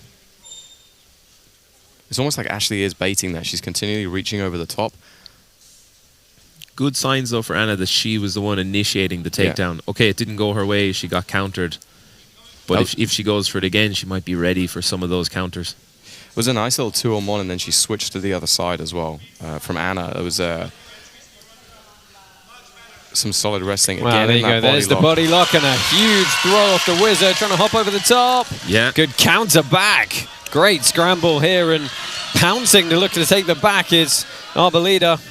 Yeah, it's interesting because I was wondering how Ana would deal with that, because this is clearly one of the main weapons that she has, is using that body lock for the Uchi. And the Uchimata is always there if you're going to do that. So it's going to be interesting to see if she could counter Ashley, who has used that Uchimata. Great scramble here.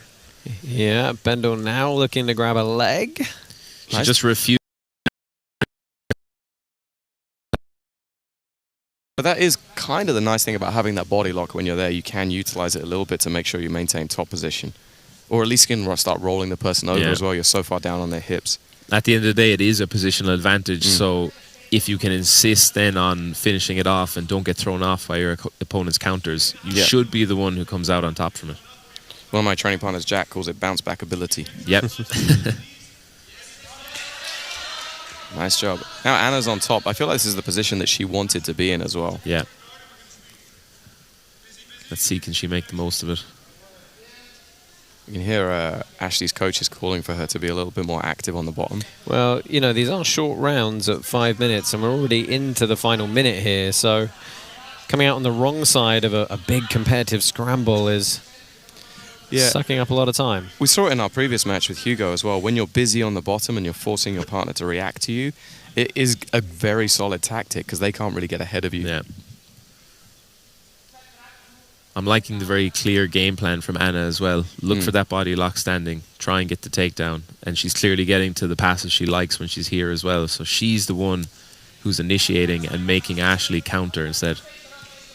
Yeah, she's getting close to the pass again now. Doing a good job of stabilizing.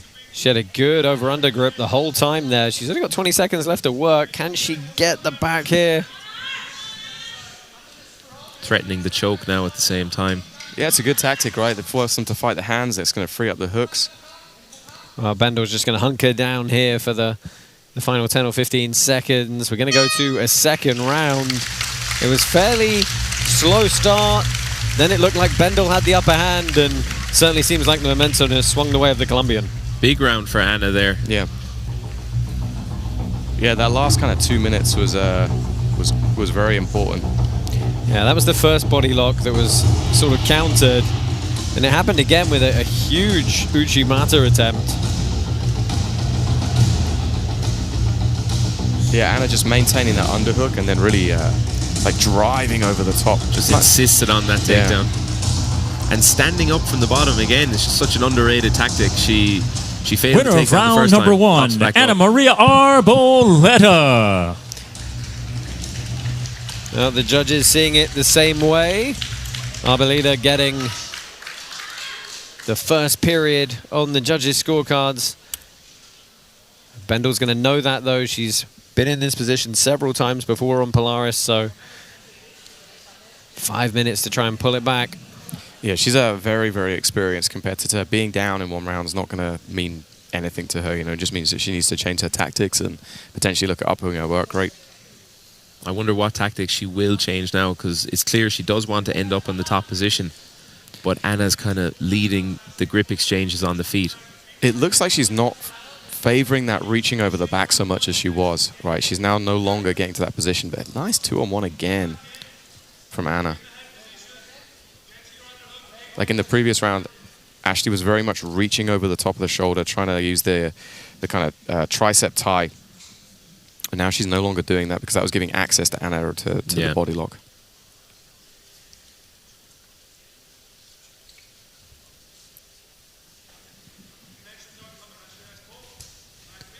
Oh, and Bendle sits guard this time. Arboleda wasting no time and just trying to bully her back to the mat. Ending up on top straight away. It's a good idea from Bendle. At least she's the one initiating where the fight's taking place. She's pulling guard. She's going for it. I'm curious, like, I'm surprised that she didn't make a grip or enter into a guard she wanted straight away instead of just sitting down and letting Anna come straight at her. Yeah, I mean, it was confusing as to how Anna ended up on the bottom because it looked like she almost just slipped and fell. Trying to enter that reverse X position.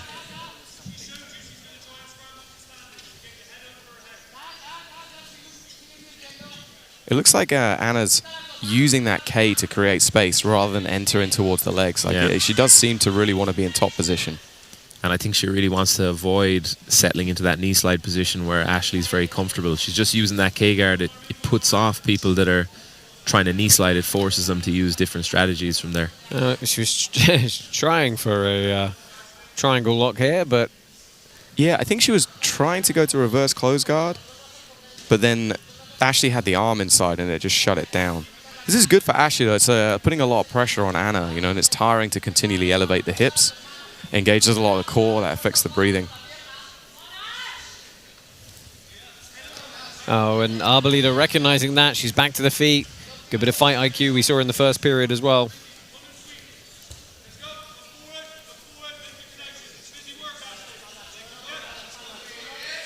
Yeah, the forward pressure of Ashley was doing a great job. And again, Anna forced to the hips.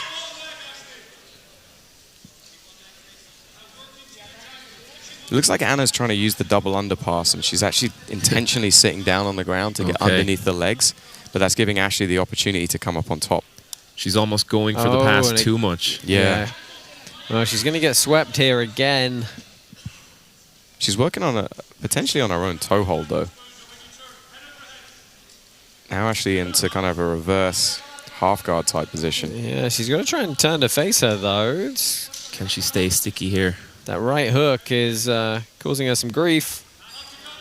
Yeah, I think this... Oh, into an omoplata here. Needs to be mindful of the triangle. Yeah. Good job bringing that hand straight back inside. I'm surprised Anna's not cinching this up a lot tighter. Right, a little bit of lack of urgency, maybe some fatigue. Yeah. To me, that hand in there wouldn't mean anything. I would be smashing through that hand. Hamstring versus fingers. Yeah, exactly. Like, I don't know. Maybe Anna's a little bit tired. If she could insist on it now, get a bit of an angle, hug the leg. Yeah, and she does still have a minute to make this kind of crooked guard pay for her. Now it's looking closer as well. Well, she's kind of switched off to almost like a TP position, right? Yeah. But I don't know why she doesn't just underhook the leg. That would slide her hips past the hand, and she'll be able to lock off like a better triangle position. I remember watching... she is looks going like she's going to squeeze this. Yeah. She's trying to compress that shoulder, but I feel like it'd be a better opportunity just to switch into a regular triangle here and get the better angle. She has hooked up the grip now. I remember watching Ashley in the Europeans a few years ago, and she was stuck in a triangle for like 8 minutes of a match. And it was like a solid triangle. So she's comfortable here, is what you're saying. Yeah.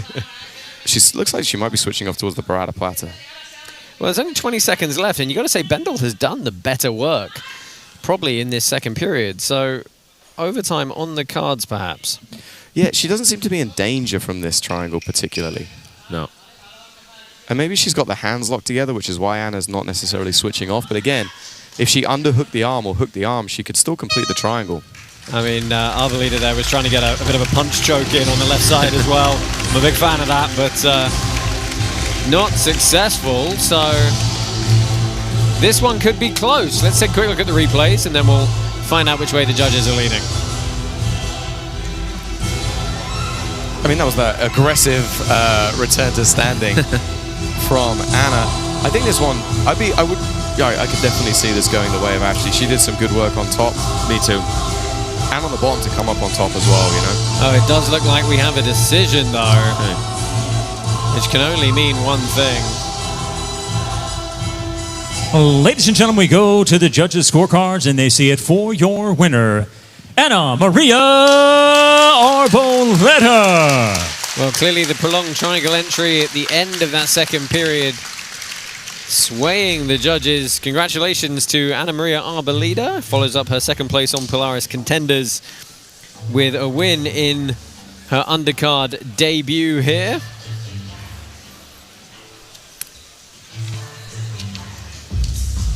We still have a whopping 6 preliminary fights to come before we jump to Flow Grappling, 6:30 p.m. local time, 1:30 p.m. Eastern. Lots more action still to come. The crowd getting stuck in here, live from Bath University here in the southwest of England.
my first day, when I came here to do jiu-jitsu, they choked me.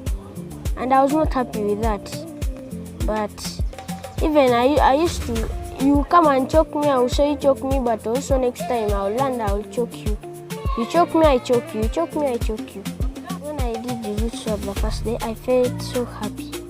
When I went home, I even told my mother, Mommy, I found a new game. I just said, they just catch, they choke you, and you also choke the other person. My mom told you, now what will you get from jiu-jitsu? I told my mama, for me, I love this game. I love this game.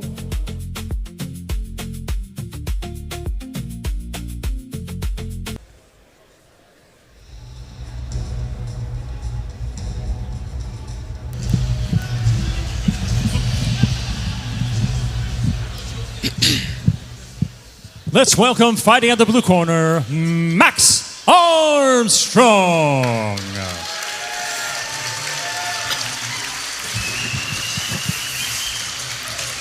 So this should be quite an entertaining scrap. 29-year-old Max Armstrong, I'm going to tell you his nickname he gave himself, the Spiteful Baboon.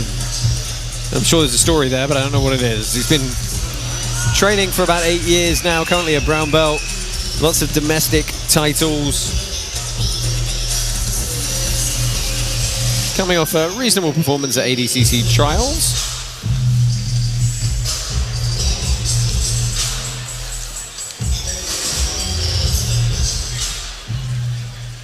And now let's welcome, fighting at the red corner, Chris Leyendeckers.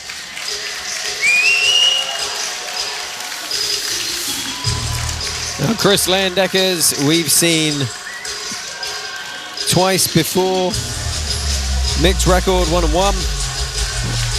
Representing Paris-Estra UK. His personal trainer, a full-time BJJ coach, brown belt currently.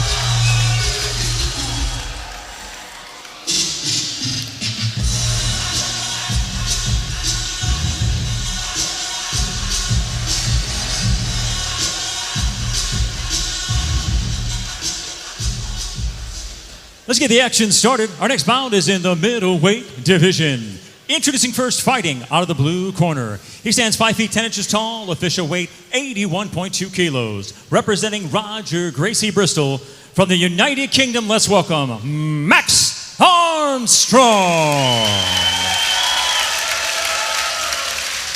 And now let's welcome his opponent, fighting out of the red corner. He stands 5 feet 10 inches tall, official weight 83.7 kilos. Representing Paris-Estra UK Southern Quarter, from the United Kingdom, introducing Chris Leyendeckers.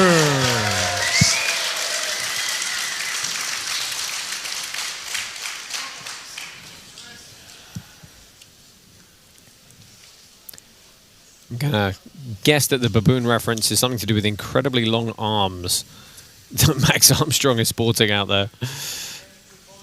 Yeah, both these guys are normally really entertaining to watch. Like, very fast pace, lots of variety in their attacks. A reminder, we do still have up for grabs our £1,000 bonus on our undercard, our Warrior of the Night from our sponsor, Warrior Supplements. We're going to find out on the main card later who's won that, but no super clear contenders yet, perhaps, so lots to play for. I'd like to thank the UK BJJA, national governing body for UK Brazilian Jiu-Jitsu, driving progress and opportunities in all areas of UK Jiu-Jitsu. We thank them for their work and their support here at Polaris. Good hand fighting early on from Max. He's making Chris work a lot more than the other way around, controlling the head, off balancing, and also adding in some feints as well to keep Chris guessing. Yeah, those head snaps, pulling the head down, interrupts the breathing, makes it more challenging. They're more tiring than they look, actually, as well. Nice little underhook.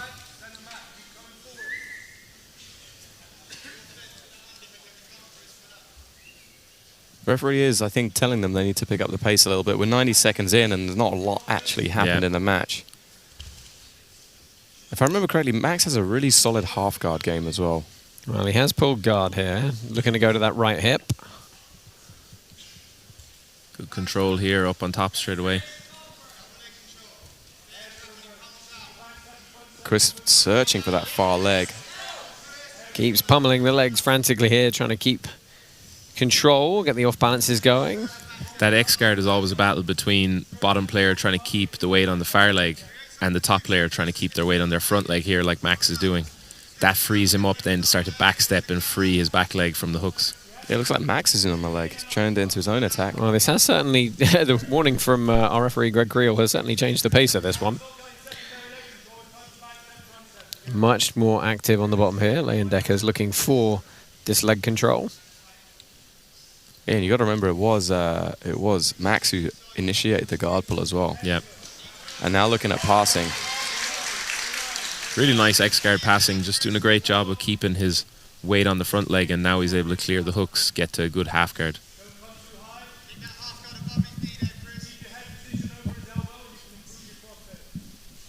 Yeah, Chris needs to do a better job, like get his frames back in front. Like at the moment he's a bit complacent, just kind of waiting here. Doesn't even have a knee shield or a butterfly hook to try and off balance. Yeah, now if Max can start freeing up his knee line, he's going to be in a great position to cut to the knee slide, cut over towards mount. He's trying to turn this near side hip down. Yeah. Entering into the butterfly guard, but then Max going straight into that body lock almost and stepping over the knee. Max showing some good passing, but lost a big advantage that he had here. Let Chris get those butterfly hooks back in.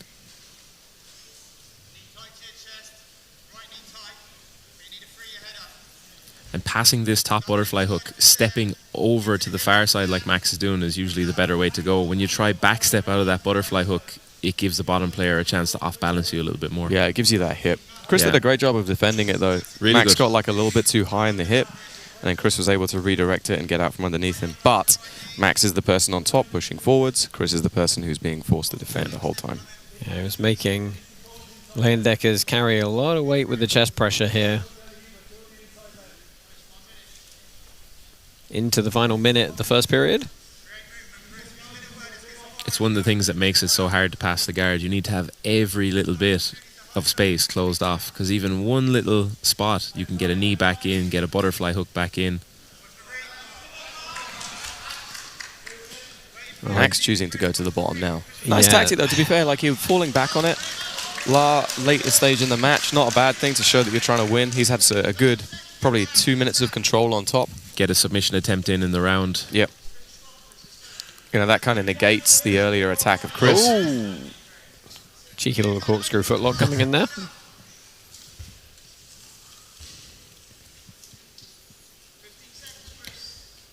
Well, they're both trading leg entries from the top passing position.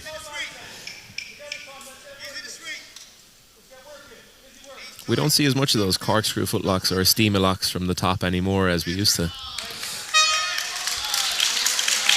Nice little sweep attempt right at the bottom from Chris. I think it was out of time when he actually hit the deck. Yeah. Well, let's take a look at some of the action. And guys, tell me how you're feeling about the way the judges are looking at that first round. I think Max was leading the way in terms of the control and the attacks. Even when he was on top, Chris did a good job of defending and little off balances, but Max was the one who controlled for most of the round. Nice little threat there from Chris at the end with that footlock, but I don't think it'll do anything for his chances to win the round, besides give him a bit more confidence for the next. The winner of round number 1, Chris Leyendeckers. Oh. Wow, the judges have chosen Chris Leyendeckers for the first period win. Interesting. They may have just assumed that he was the one who was doing more, right? I mean, we were talking a lot about being heavy on top and putting the pressure in, but was Max actually doing stuff from that point? You know, judges seem to have said that no, they feel like Chris was doing the work. And those couple of submission attempts, I suppose, went a long way in the eyes of the judges too. Do we feel that any of the leg submission attempts were particularly deep at any point? I think that probably Chris's corkscrew one was the deepest. It forced the defense. I think so. Went to a false sweep here. Now Chris jumping on the front headlock. Yeah, trying to get a little almost 10-finger guillotine in, but now he's got to fight the body lock attempt again. I think that decision in the first round has given Max a bit more urgency now. Yeah. Our next Polaris Open event, or Polaris PSG event is coming up August 30th in London. We do have confirmed events for the rest of the year, though, in Birmingham, Bristol, Barcelona, and Utrecht. Talk about those in detail shortly. Max trying to pass this half butterfly guard here using the over back grip. Yeah, I think one of the things we were talking about is, if Max isn't necessarily like a super fast player, like he's got a lot of good pressure, and so if he starts to up the work rate, that's not necessarily his game. It's not necessarily where he wants to be. That's true. Is he as capable of maintaining that pace, and is he going to give more options to Chris to initiate attacks as well? I think Max wants to get that right foot inside the inside position here so he can say, yeah, and look, he's looking for it now. He couldn't do it before because Chris was hugging the leg, but now he's freed up to try and get that inside position back and help him pass easier. Yeah, I think we have to say, though, is this, like, how would we score this in the judges' favor? Like, is that actually anything? Like, all he did was step his leg over and Chris immediately recovered. And then Chris sat up, initiated the guillotine straight away. What's he got to do to progress this body lock position here? He needs to find a way to control Chris's hips a little better, because every time Chris is off balancing him, it's because his hips are tilted sideways a bit, off the ground a little bit. And now using this left foot inside, as Max tried there, that's going to be one way that he can pin the hips to the mat, and then he can start to work his control up to the shoulders and past the legs. Yeah, Chris did a nice job of underhooking that leg and locking in the grip, which, shuts down a lot of the work from Max, or Max's ability to step over and generate pressure, and potentially allows Chris a decent off balance too.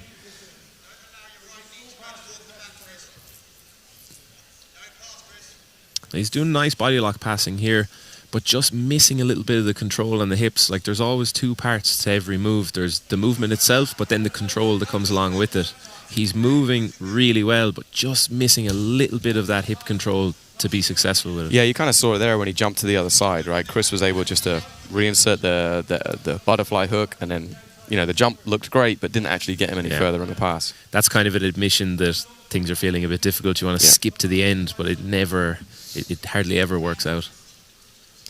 Well, again, he's trying to dig for these underhooks and stay tight down to the hips here. Only a minute 30-ish left to work for Max Armstrong if he's going to push this back and force an overtime period. We haven't had one yet tonight. Yeah, I mean, for me personally, I'd like to see when Max is doing movements like that to put a little bit more pressure on top of Chris, right? He stepped over, cleared the butterfly hooks momentarily, and then didn't really try and really force that pass. Yeah, the passing looks good, but it's a little bit floaty at the same time. Here now, it looks like he might have a bit better control.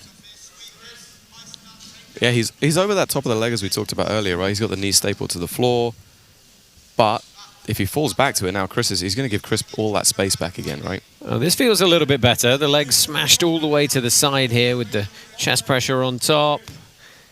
Can he avoid getting elevated, though? Just taking that little second after he got the hook to stabilize it, I think, has helped his passing in the last 30 seconds a lot.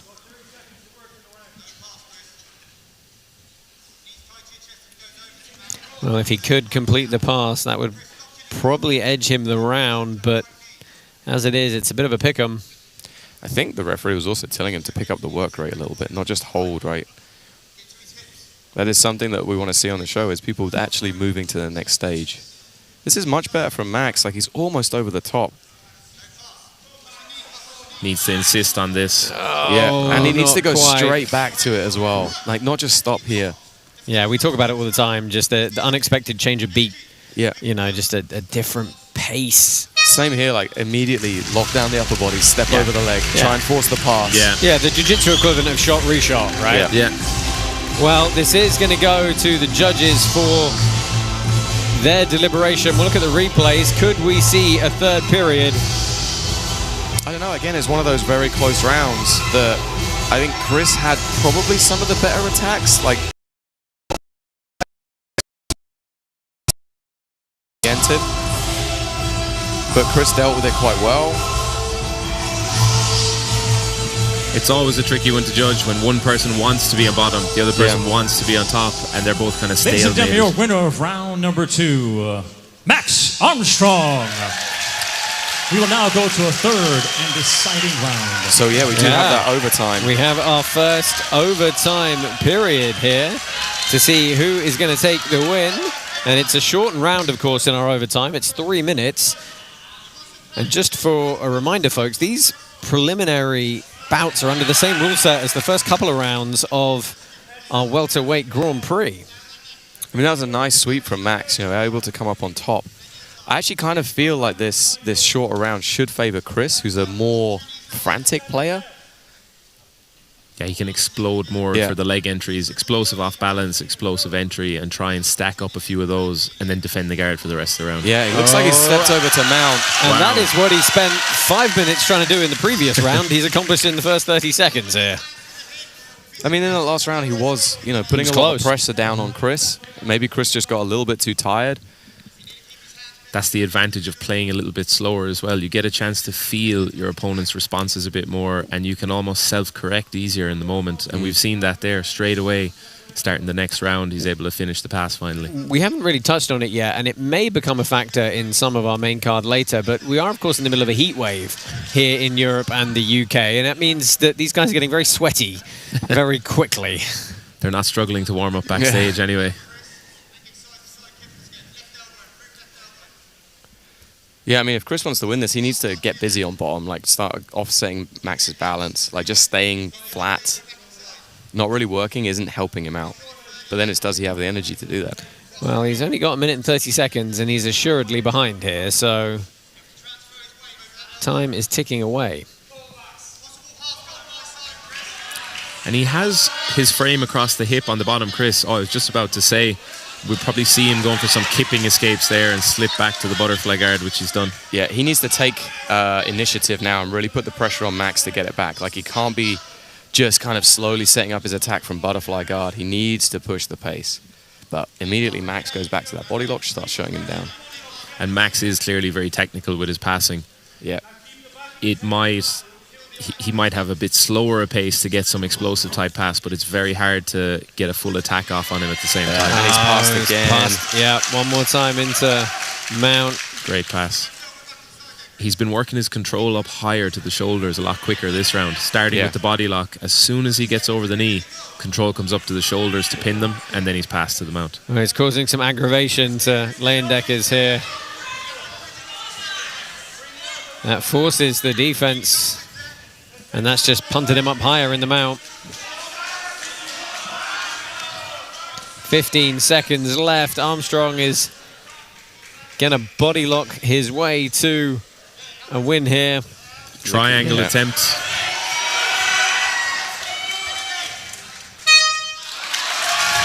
Good on him looking for a finish at the end.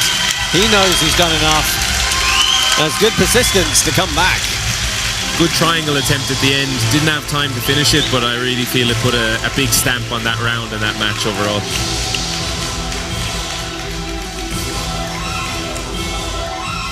Yeah, I mean, it was really came off that ankle pick at the start, and they did a good job of actually just changing the pace and stepping into the mount quickly. And then Chris was very, very far down at that point, and he has to push the pace, and unfortunately Max was able to capitalize on that as well.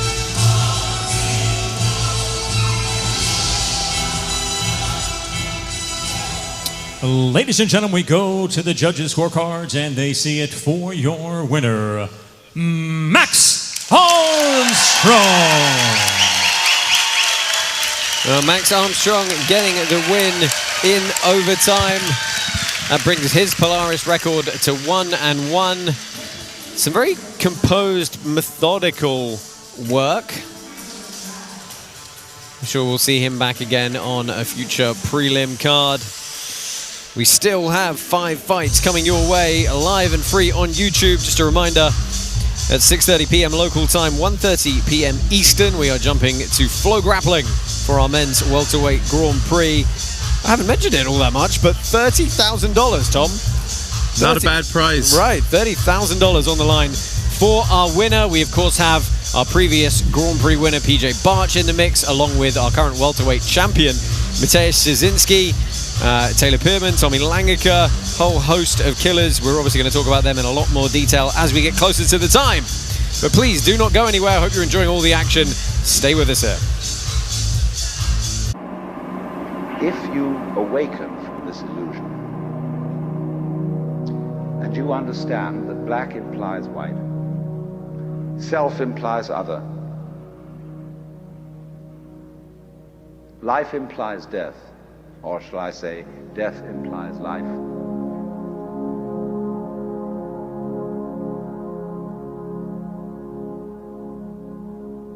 You can feel yourself.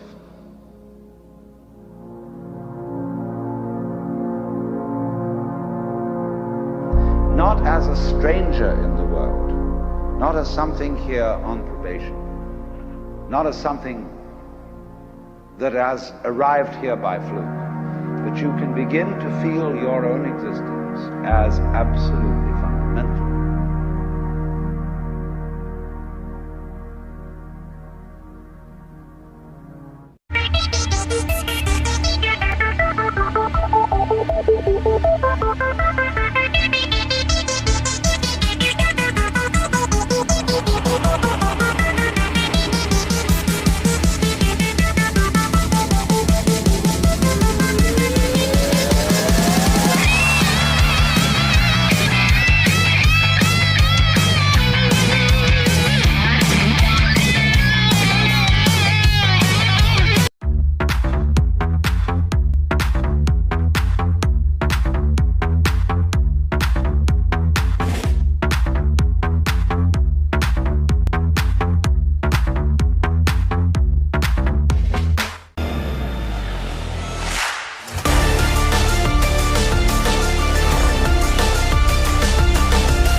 Let's welcome fighting out of the blue corner, Jimmy Wheeler.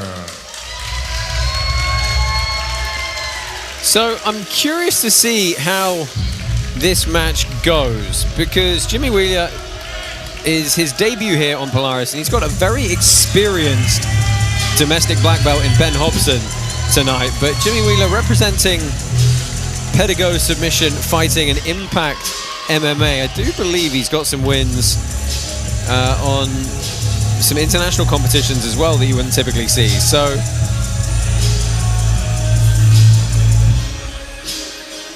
this will certainly be an interesting clash of styles at the very least.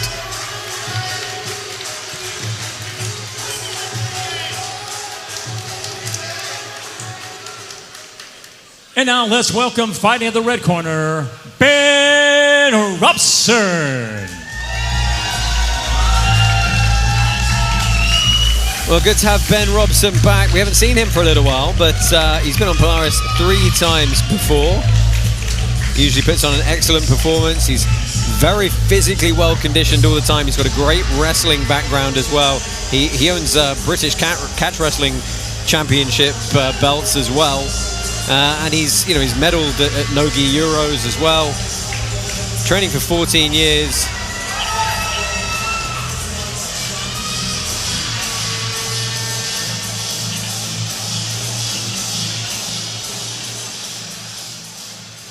Let's get the action started. Our next bout is in the middleweight division. Introducing first, fighting out of the blue corner. He stands 5 feet 10 inches tall, official weight 85.2 kilos. Representing Impact MMA, Pedigo Submission Fighting, and WBJJA. From the United Kingdom, introducing Jimmy Wheeler. And now let's welcome his opponent, fighting out of the red corner. He stands 5 feet 8 inches tall, official weight 82.2 kilos. Representing Faber Jiu-Jitsu and Mavericks, from Wales, Ben Robson. Now, interestingly, both of these two, their last competition was the same event. It was the Naga UK Championships, and Ben said he won it and it was too easy.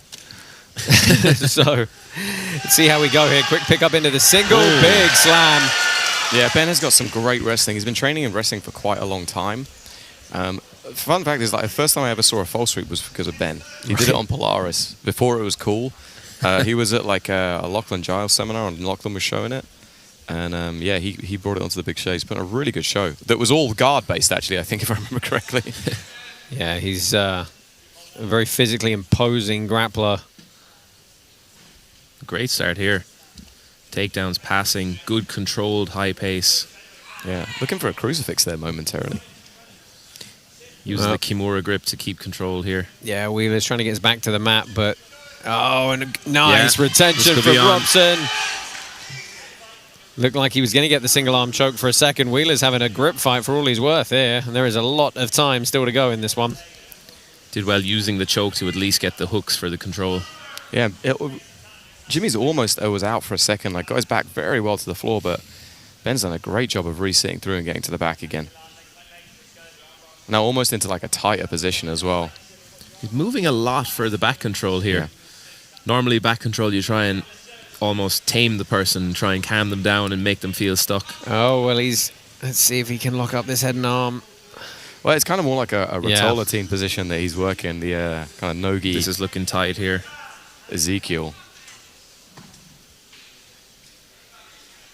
Lots of people yell at me when I call it a Rottola scene. Oh, really? Yeah, like, they didn't do it first. It's true, they didn't. But if you popularize it, is it even better?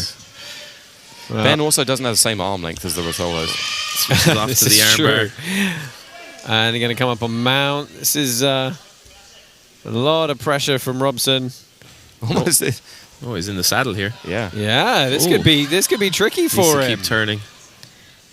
His knee line is well, out. and well, let's see. He's shaking his head no. But I mean, they don't really have an option but to reset from this position, unfortunately. I think they'll probably end up restarting them standing, because that was in our cameraman. Yeah. I think Ben slipped the knee anyway just before they paused the action. Oh, what are they? Yeah, this is an interesting one for the referee to try and... It's a tough restart. Just compromise and starting the X guard. Oh.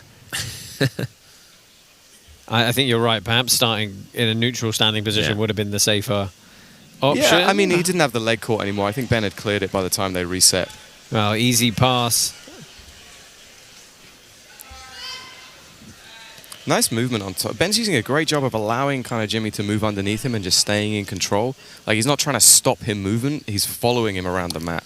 Yes. He's using those gift wraps and Kimura grips as well to try and take the back in control. We'll see how the energy levels are if this continues for Jimmy Wheeler as we move into round number 2. It's hard when you're carrying the person's weight, like moving, you're moving twice the body weight. Yeah. Yeah, and this is a middleweight bout, which it feels like a heavier weight class than Ben Robson typically competes in. Well, I think he started off as like a featherweight and he just packed on a ton of muscle and got some size, and now he's like a solid middleweight. I feel like he was doing a PhD in strength and conditioning or something like that. Yeah, he's, I think he was a physio if I remember correctly, but yeah, he was doing something along those lines. He's putting some squeeze on here now. Jimmy, I mean, he looks relatively tight. But he doesn't look too phased either. No, very calm and composed is Jimmy Wheeler in defense here. It almost looked like Ben was going for that, what's it called, the reverse. The farce, right? Well, I was calling it an inverted dart, and then everyone at my gym was annoying me saying, well, actually, Anaconda choke is a reverse dart, so... That's true. Look at this. This is very tricky. Yeah, I think the kids are calling it a farce. But yeah, like, I think, again, Ben doesn't have the longest arms, and some of those things are, limb dependent. Even attacking the arm bars is kind of a iffy move against someone who's very short and stocky themselves as well. We're in legs again here, and Robson are going to roll through. Robson in on the attack here. Trying to create the pressure against the hip. If he can go belly down or bring his top shoulder towards the mat. Credit to Wheeler. He has been on defense the whole time, but he has defended everything. Yeah, he's doing a good job of coming back now as well, and he doesn't look particularly gassed. Fatigued, Yeah, he's very solid. Thank you to our partners Reorg. Reorg work with retired military, police and emergency service personnel suffering from PTSD by introducing them to Jiu-Jitsu. For more information, visit reorgcharity.com. Tiring round for Ben also. Yeah, I mean, Ben looks kind of fine too, in all honesty. A little bit red, but like, you know. Well, like you sort of alluded to in one of the earlier matches, it's easier to throw a lot of energy out when you're winning. Nice entry That's into the true. knee bar.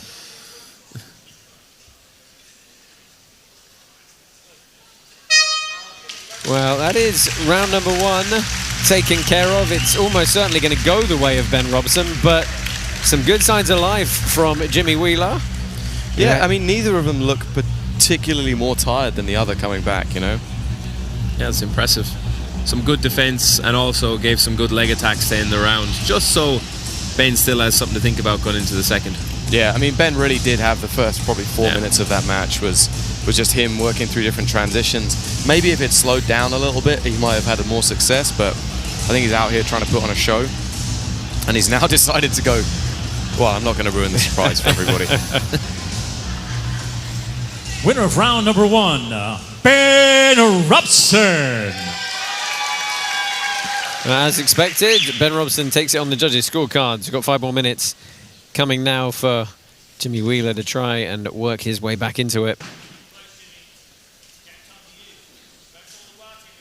What's the rationale behind the wardrobe change, you think? I don't know, like, to me, it's black and it's hot.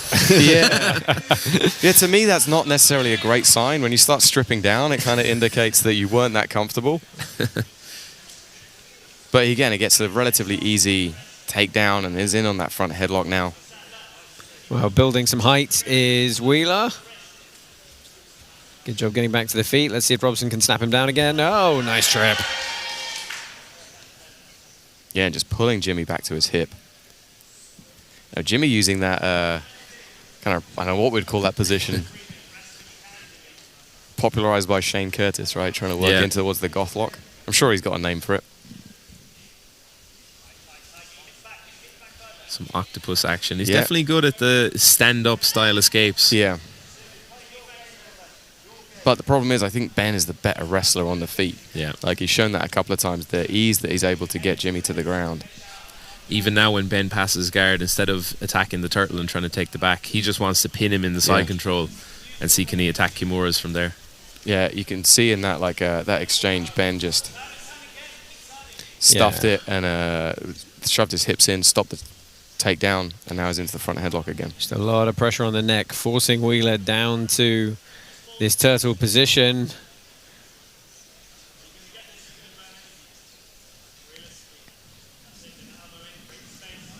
Better control from Ben here now. He's kind of figuring out some of the unorthodox escapes that Jimmy's throwing. Well, this will definitely be an easier reset than the first time. That's what I was thinking as well. Our cameraman probably feels way safer too.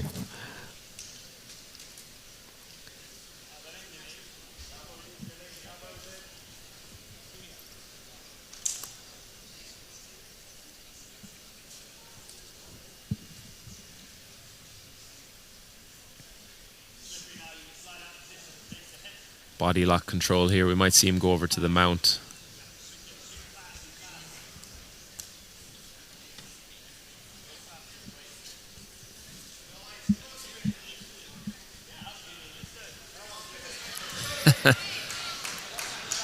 Ben trying to put on a wrestling match. Yeah, a right smile from Jimmy Wheeler as well. Seems very game for it.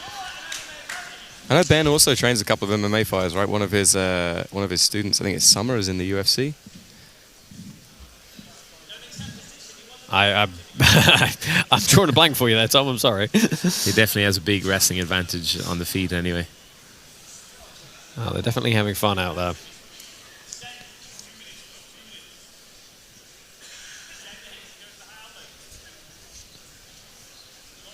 Almost just basically walked around Jimmy's guard there, right? Jimmy couldn't rotate the hips. Ben just kind of slowly worked through. That heavy base that people get from wrestling and judo, it's so annoying when you feel it in person.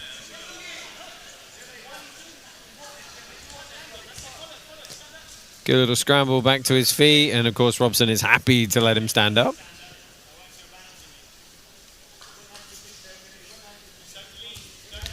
Beautiful little foot sweep from Ben. Really well timed. Oh, again, timing on the pass attempt.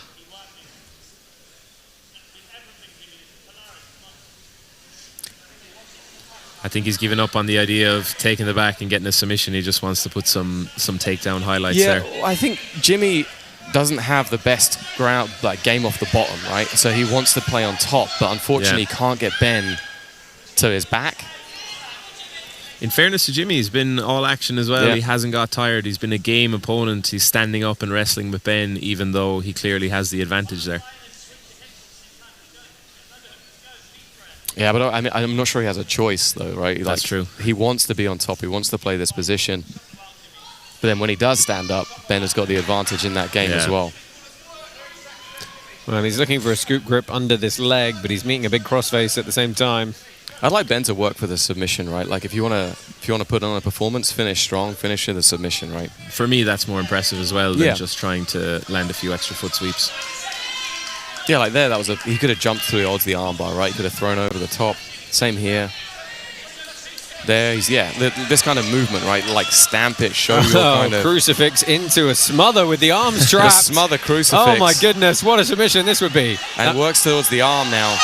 Oh, he got the... Oh, that... Did he? Oh, I think he tapped right at the buzzer. I think he tapped at the buzzer as well. That was so close.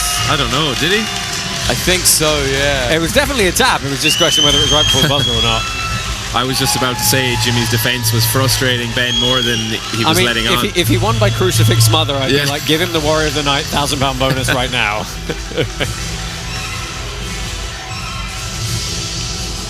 Take a look back at some of the replays. Yeah, you see that snatch single. Ben did a great job on his feet. Did really, really nice clear takedowns. You know, transitioning around towards the back. And then this was right at the end. He got that crucifix position, chose to smother, and then as Jimmy kind of exploded out, he switched it over towards the armbar. And then he did tap. I think he did get the tap before. Yeah. I think it was just before the buzzer. Wow. Ladies and gentlemen, your winner by tap out due to an armbar submission, Ben Robson. At 4 minutes and 59 seconds of round number 2. 59.5 seconds. Ben Robson gets another win here on Polaris. Fun performance from him. Contender for Warrior of the Night bonus, perhaps, gents? Yeah, absolutely. I'm sure we'll see him back again on another preliminary card. Lots more action still to come. One more quick commercial break, then we'll be right back here, Matt side.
Grand Prix winner PJ Barch returns.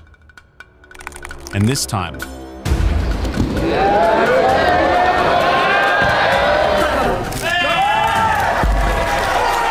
welterweight champion Mateusz Szczecinski is waiting.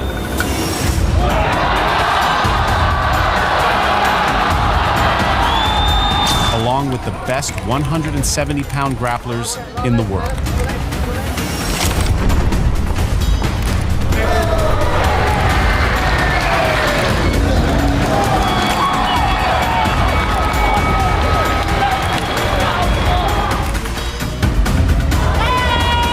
Also featuring Superfight, Sarah Galvao versus Zara Di Tofano for the bantamweight title. The Polaris 38 Grand Prix live on Flow Grappling.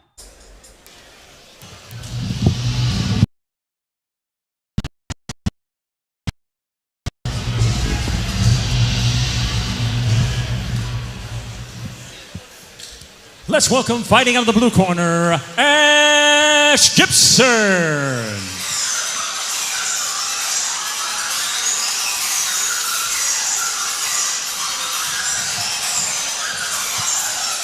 So Ash Gibson, 30 years old, brown belt, makes his way to the mat here, representing Gracie Barra Birmingham and RRBJJ. Has some good domestic wins. Don't believe we've seen him on Polaris before.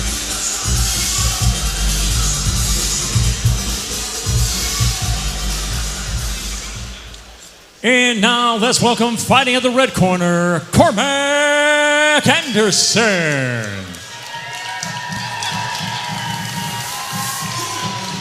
So fellow brown belt Cormac Anderson, originally from Bristol, just down the road, but currently lives in Cyprus. He's a software engineer by day, brown belt by night.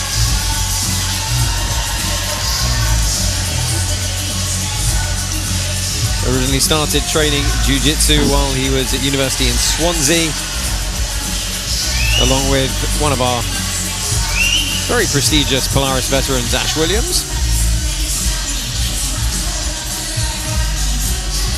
He has been on Polaris once before, all the way back at Polaris 25, 3 years ago.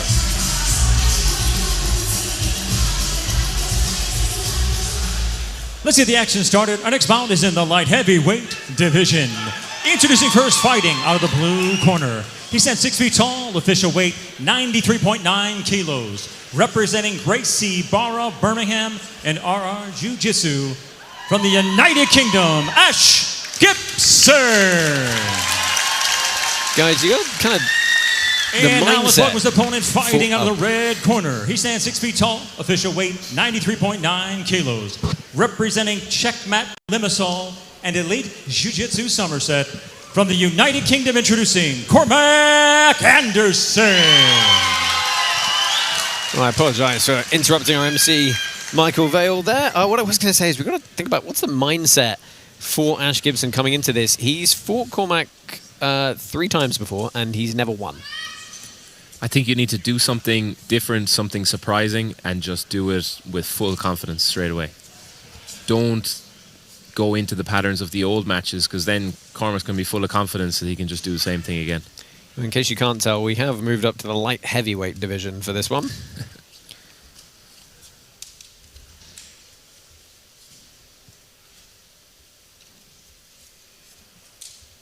Sometimes these collar-tie battles almost feel like pressuring the other person into pulling guard. Like, I don't really want to take you down, but I want to club your head so many times that you just sit down.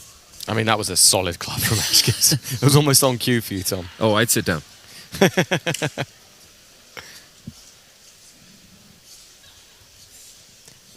Now, this fight is brought to you by Warrior, creators of the world's tastiest protein bar. Try Warrior Crunch today.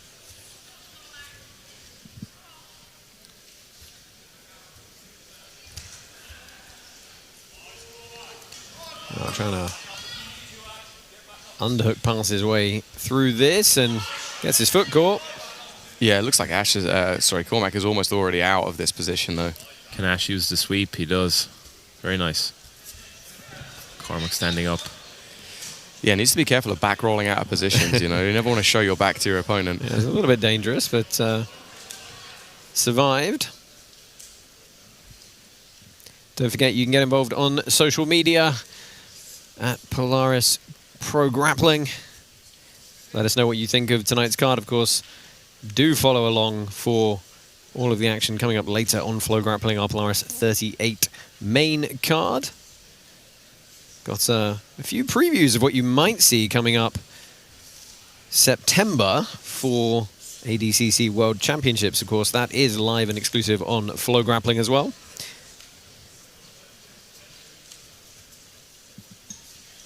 feel like Cormac needs to actually do something at the moment. He's not really set anything up. He's not really done much. Just some hard collar ties from both. Yeah, I mean, Cormac's not even really done that. He's just kind of defending what Ash is doing. Even when Ash pulled guard, he didn't really progress the position. And using quite a bit of energy at the same time to not accomplish much, which that's not really a great sign in the tournaments. Yeah. A grimace on the face as he tries to punch a big underhook, but shrugged off fairly easily by Gibson, who looks very calm right now.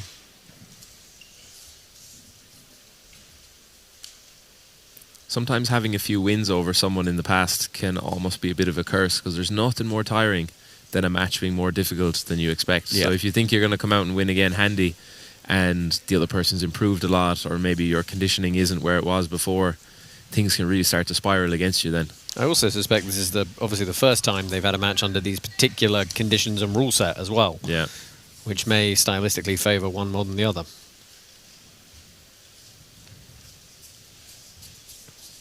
It's a lot of heavy ties on the feet here, though. Yeah, Cormac really trying to punch those underhooks through. Looks like he's trying to get to the body lock position. I kind of like Ash to sit down to the guard again, you know, and like try and work from there. He had good success with it. Yeah. Because now he's not really doing much on the feet either. Same thing, he's just doing those heavy collar ties and defending Cormac. And I think they're going to get the warning because of this as well. I wonder if Ash just thinks, I'm up in this round. If we just jab back and forth on the feet, I'll win the round. I can tire him out a little bit more.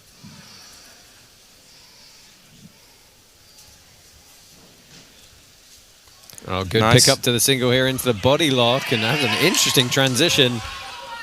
Very nice from Cormac. Yeah, really nice movement on top. The connection between the single and then the underhook, and then, you know, allowing Ash to almost give up the pass, basically. And now all of Ash's good work throughout the round is kind of undone in the space of 10 seconds. Ash can definitely pull him back into it, right? This has been the only real thing that Cormac has done. Yeah. Well, he uses the kipping escape to try and get out. Good movement from Gibson, but he's not going to retain that clean top position, or at least not without struggle. Yeah, and he can't quite keep the hips elevated enough to prevent the pass towards north-south. Cormac doing a good job of pinning that bottom leg. And keeping it at a pace that he likes. You can see he likes a bit more of the frantic pace, so he can start. When Ash is defending the guard, he just changes direction. He doesn't even try pin, he just, boom, switches the side back and forth. So first round done and dusted. Well, it was looking like it was going one way, and it might have just switched back the other there. Take a look at some of the replays. I really want to see the transition off that takedown attempt. Yeah, it's just as Ash went down, right? Ash started to fall, like look towards his guard, and Cormac punched the underhook up, and then utilized that just to kind of almost bully Ash into the bottom position.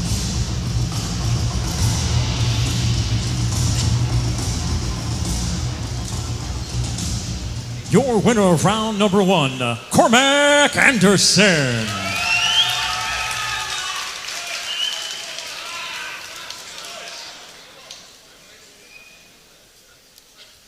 I think we'll see Cormac going immediately back to that snatch single again. Yeah, he just got good head position as he came forward. Some of the competitors tonight seem very hesitant to shoot in, like knees on the ground, shoot in, risk getting caught in a guillotine. Those type of single legs where you can stay standing, really effective.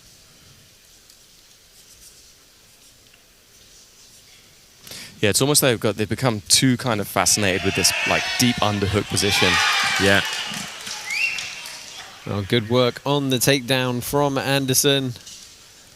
There's a lot to be said for efficient takedowns like that. You're not going to risk getting countered or caught in any submission. You're not going to expend a lot of energy if it fails. And you can spam it as many times as you want. Again, he's trying to stop the scoop grip here, and Gibson inverting to get his legs across. Does earn himself back to seated guard here. And nice little reset without being asked.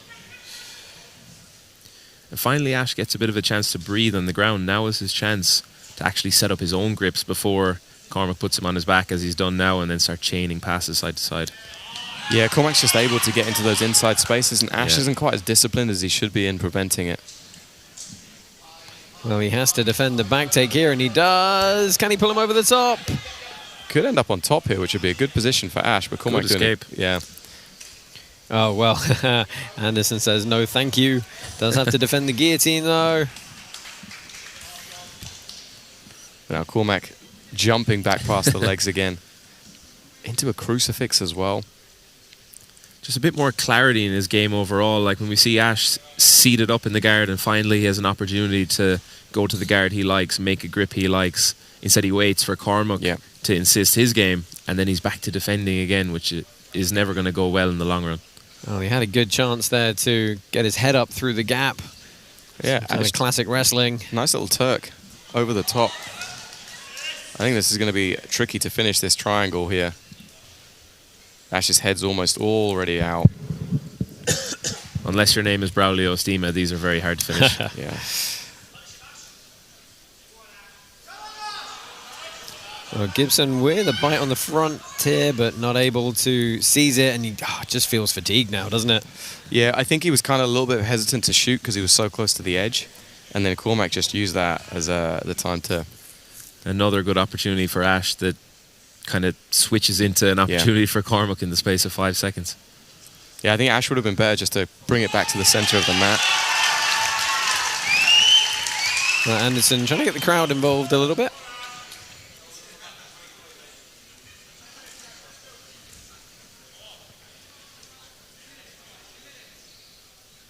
Can he off balance here before trying to take the back? He made a mistake earlier on trying to jump up on the back without off balancing first, and he slipped off the top. Yeah, he almost did it there. Yeah, Ash, same again. In on a crucifix again. Because turtle is a surprisingly good defensive position. Yeah. Fairly athletic position. It's always good off balance the person a little bit and then start to take the back. Straight through one of our sponsor boards. Our expensive digital scoreboards. Yep. Or digital media boards.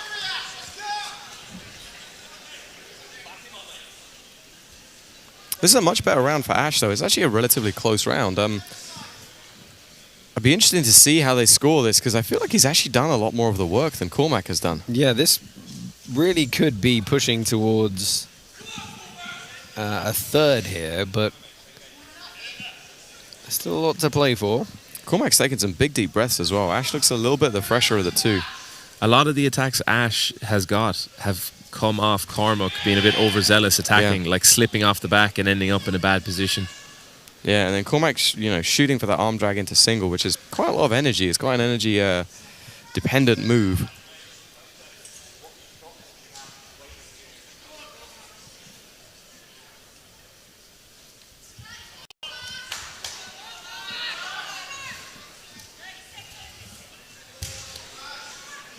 Ash trying to sit underneath him, I think. Oh, can he sweep and come up on top? Not quite.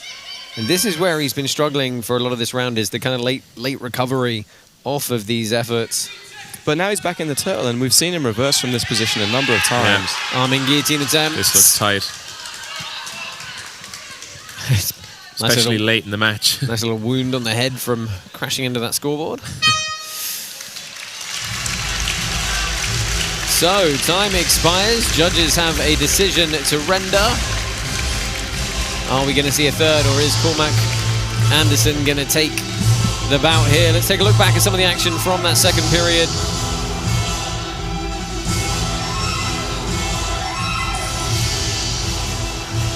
It's that arm drag into single. Cormac hit it quite a few times, or at least attempted to. That time he managed to get the takedown. He definitely had some good moments in this match, in that round. Ladies and gentlemen, we go to the judges' scorecards, and they see it for your winner, Cormac Anderson. So Cormac Anderson able to assert his game the better over the 10-minute period. He's going to take yet another win over Ash Gibson. Didn't have it all his own way, though. We have a ladies match coming up next in the featherweight division. We've got some heavyweights on deck after that. And then another flyweight bout. Still, of course, the $30,000 Grand Prix is coming up a little bit later, and our women's bantamweight belt. Continued coverage of our prelims here, live and free on YouTube, coming up after this quick message.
Guardian started in 2015 with one simple belief: Jiu-Jitsu can change the direction of a young person's life.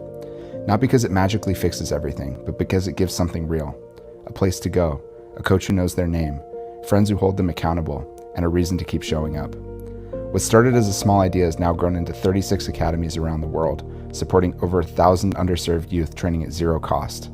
Some of these programs are in major cities, some are in remote communities most people will never hear about. But the mission is the same everywhere. Give kids access to training, mentorship, discipline, and a community that believes in them.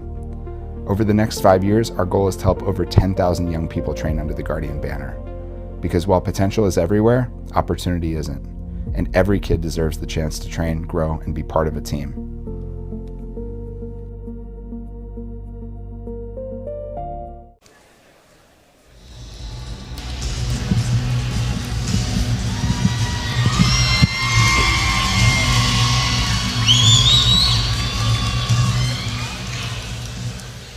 Let's welcome, fighting in the blue corner, Buffy Price.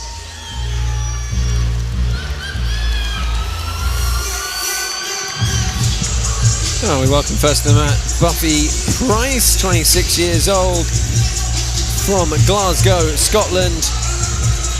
Originally got into the sport to learn to defend herself, and then she's picked up some medals at Nogi Euros and Nogi Worlds along the way in the coloured belts.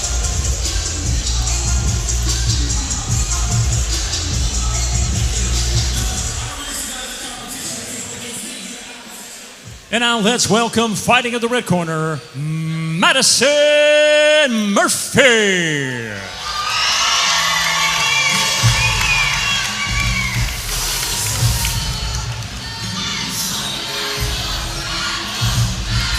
You can hear the crowd chant of Mad Dog. That is her nickname. Madison Murphy, 25 years old, from Torquay in Devon. Currently a purple belt. She's had some really good competitive success in the UK.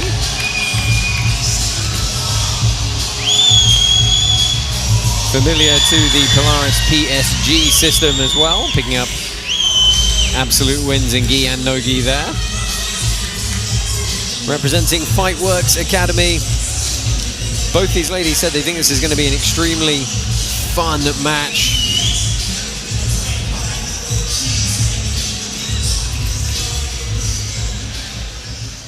Let's get the action started. Our next bout is in the featherweight division. Introducing first, fighting out of the blue corner. She stands 5 feet 5 inches tall, official weight 62.4 kilos. Representing Meditech Grappling Academy from Scotland, Buffy Price. And now let's welcome her opponent, fighting out of the red corner. She stands 5 feet 6 inches tall, official weight 65.3 kilos. Representing Fightworks Academy from the United Kingdom, introducing Madison Murphy.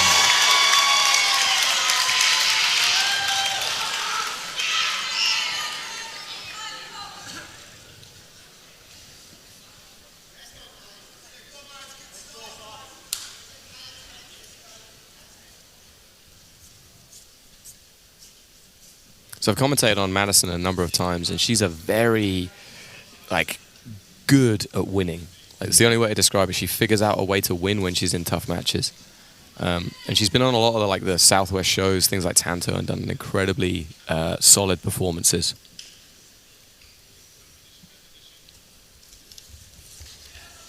That's an underrated skill as well, just being able to win ugly and being well-rounded so that you can find a different way to win when your A game doesn't work.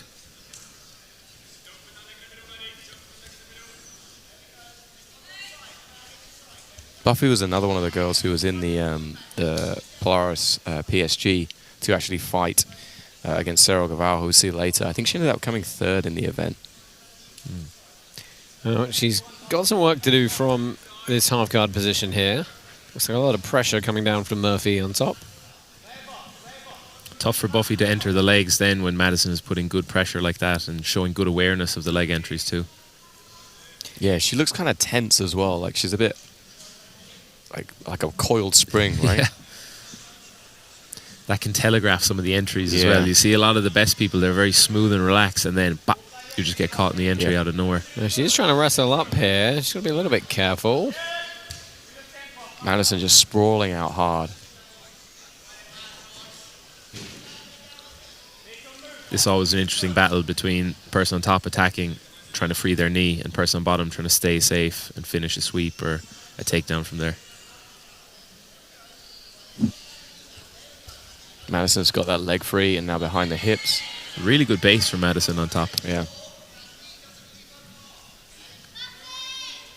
Let's see if she can open up this turtle position at all, find a route to the back. Looks like she's got one hook in. Nice. She's got the first hook. She's trying to pull that shoulder away from the hip. Buffy done a good job of getting on top, though. Yeah, she's managed to get the reversal here, looking to step all the way over, and she lands in side control. Great work from Buffy Price. But then Madison immediately reversed out. Buffy looking at transitioning towards the back now. Very similar movements from both on top and bottoms. Interesting exchanges. I think Madison's just trying to stand up out of the position. But kind of went a little bit too soon, and Buffy's managed to get that one hook in. Focus on control now until the position is set and then attack the neck. Yeah. She's using that power half. Yeah. Madison doing a good job of scrambling, avoiding the back control. The same thing happened with Madison. She was a bit too focused on the choke before she had full control, and then Buffy slipped out of it.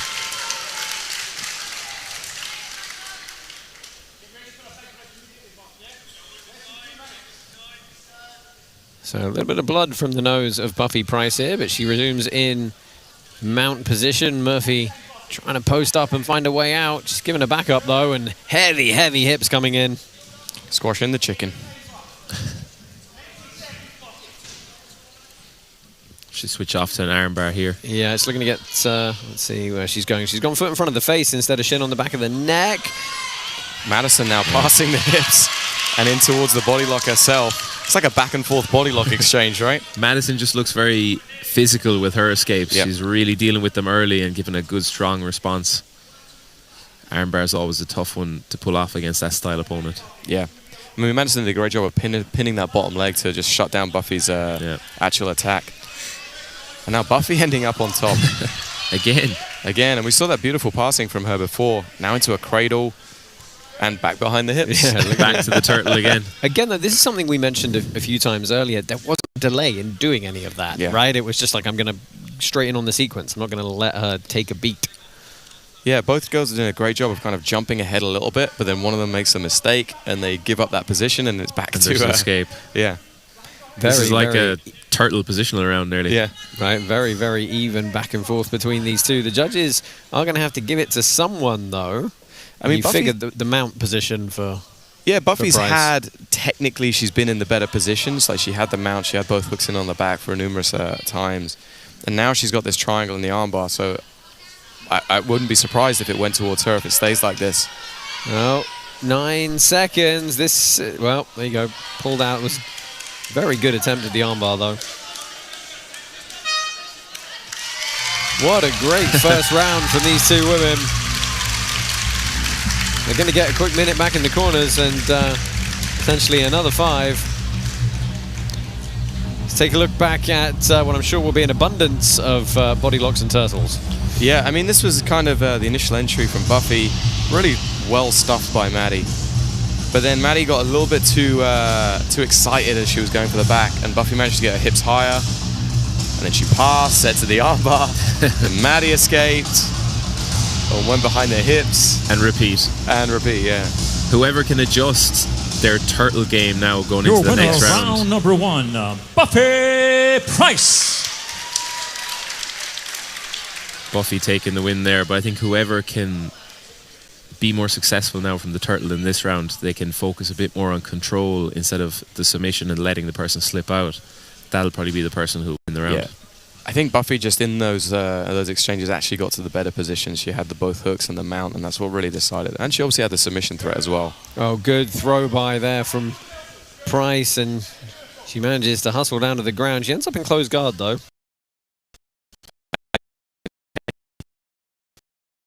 Nice leg entry here.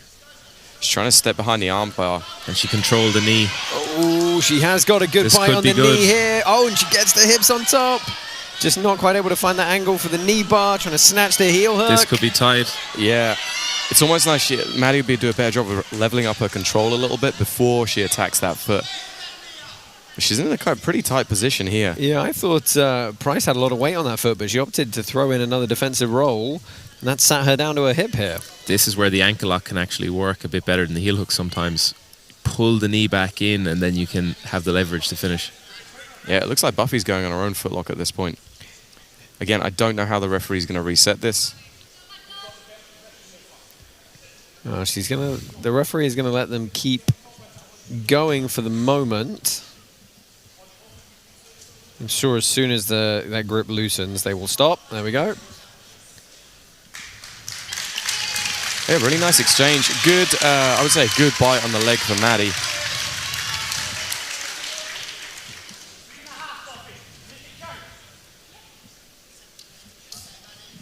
Well, they are going to go for a slightly more complex reset again.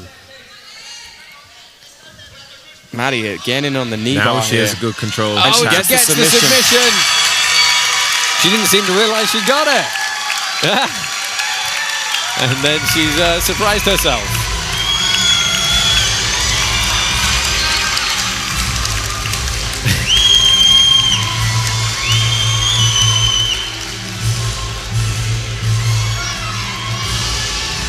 We're just waiting for the official decision. Let's go and take a look at the replays of that round. Good throw by from Price.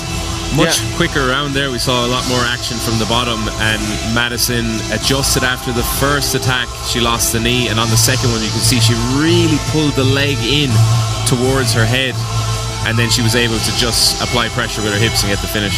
Yeah, she adjusted nicely to go for that knee bar rather than go for the heel hook.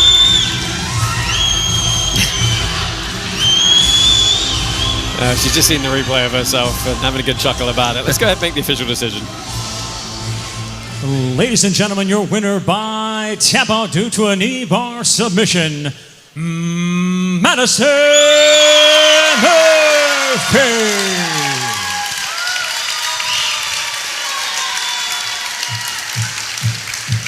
With plenty of support, Matt's side, Madison Murphy gets the win here in her Polaris debut. Commiserations to Buffy Price. That was a really fun scrap, gents. That was a great match.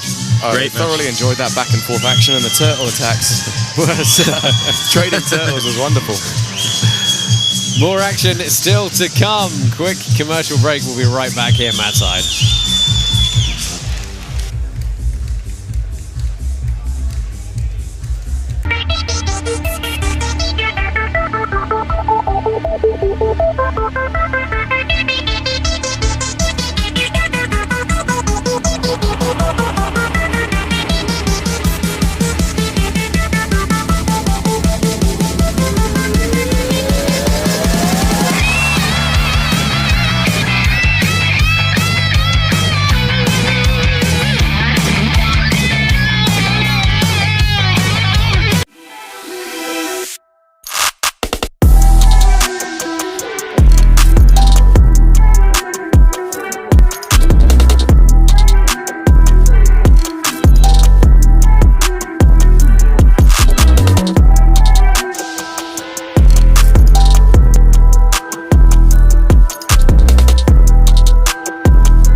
let's welcome fighting at the blue corner, Tanka.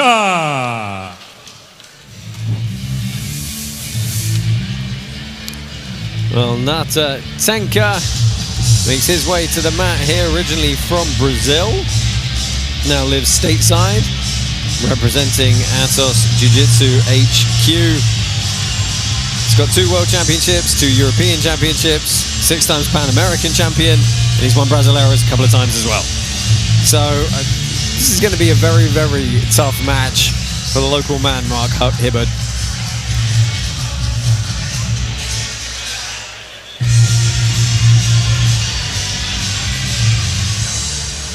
And now let's welcome fighting in the red corner, Mark Hibbard.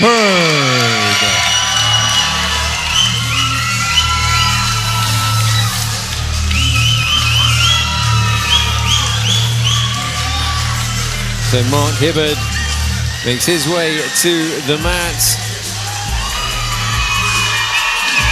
Originally from Bath, now based in Bristol. He's 30 years old. He's had a bit of success domestically, but he appreciates this is a massive opportunity for him. He did compete at ADCC trials, but, and I quote, he said he got bored to death by the Russians. Direct quote.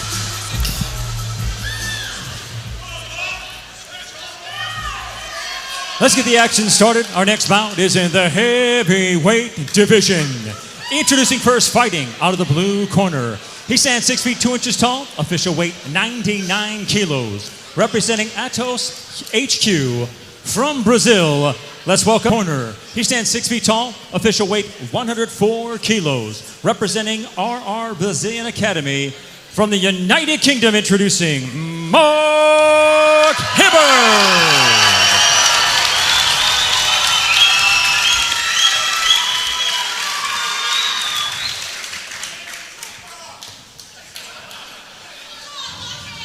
Heavyweights, in case you hadn't guessed, about 220 pounds and 228 pounds on deck here. And some aggressive work on top quickly from Hibbard. Gets a high leg to the face for his troubles. Nice palms to the face there, start off the match. Yeah, you can see that Nato was already a little bit phased by those and complaining. Yeah, he's saying he got eye poked here. It is a bit unnecessary, in fairness. Yeah.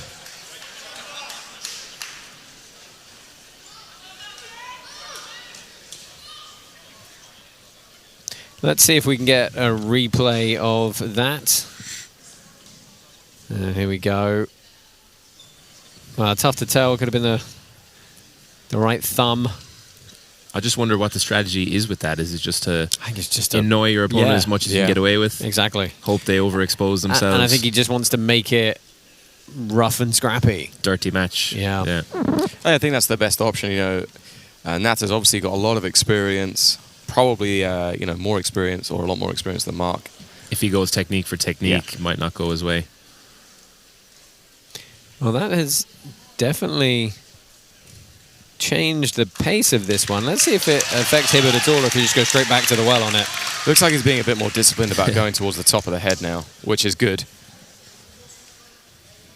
I'd like to see him reach for the feet a bit more, or actually step to the side, like flank with a bit more purpose. That can be a good way to put someone on their back, but pawing the face and walking away isn't really effective in putting someone flat in their back. No, and you will absolutely lose the round for doing so. Yeah, he's also just been told by the referee that he needs to go forwards. Well, again, that was another solid palm to the face. And Nato really dived in with that. Yeah, he's adjusting well. Yeah. Staying really sticky with his grips here. Yeah, he's entered into the leg. Mark looks to be trying to counter-attack.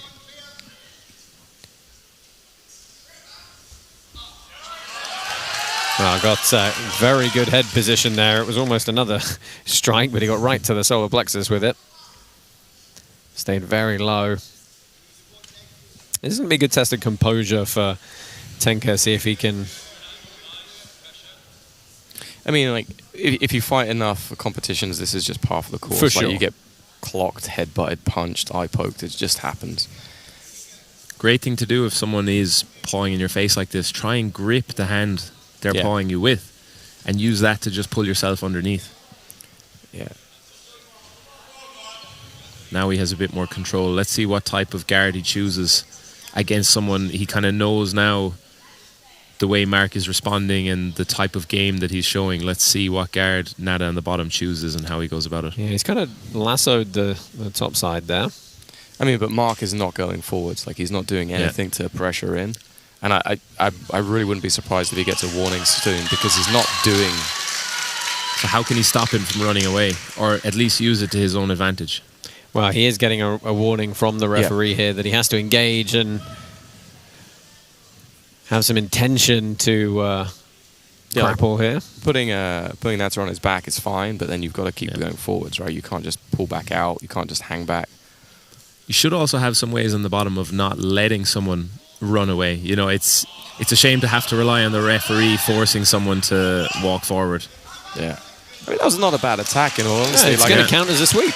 Yeah. If Mark had been a little bit more insistent on that leg, you know, he could have been in a good position. It really forced Nata to run away. And when he does step in and go to the half guard, it's not that easy to attack him. No. At least he has more opportunity to get maybe a chest-to-chest or some type of counter-attack himself off. Yeah, but you can see when someone's hanging this far back, right? There's no chest forward. There's nothing like that. Yeah. It's just kind of waiting and preventing Nata from like reaching underneath the legs or getting any type of upper body connection. This is better from Mark now.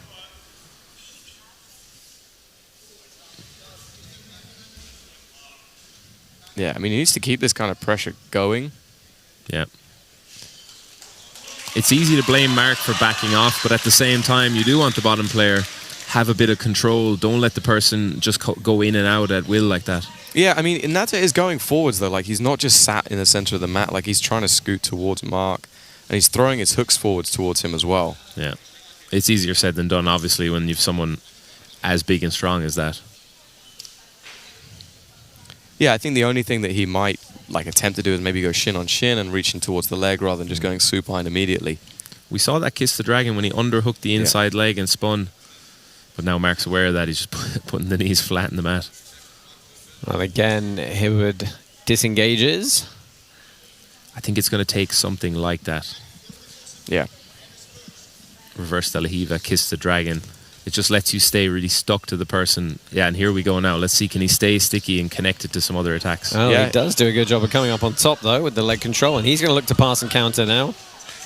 Needs to make the most of this opportunity. Yeah, they do only have 10 seconds once they restart. I'm hoping they reset them back in that front headlock position. Because Nata did earn that, right? He's here. Now he should just dive on a guillotine as quick as he possibly can. Just drop your hip to the mat and go for it. Like, I don't care if it's not there, but show like you're trying to finish it. Well, that will be an interesting one for the judges to deliberate on, that's for sure. But signs of life from Nata at the end.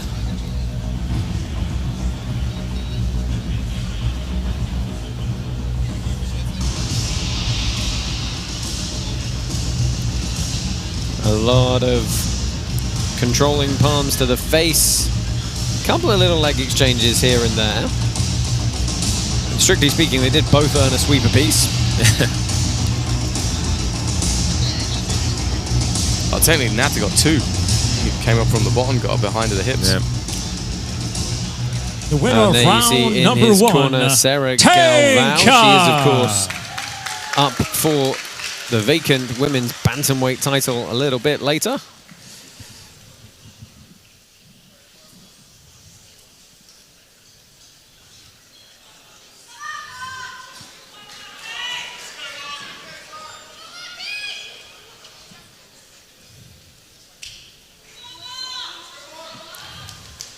Then they got a little bit of a stern talking to from referee Greg.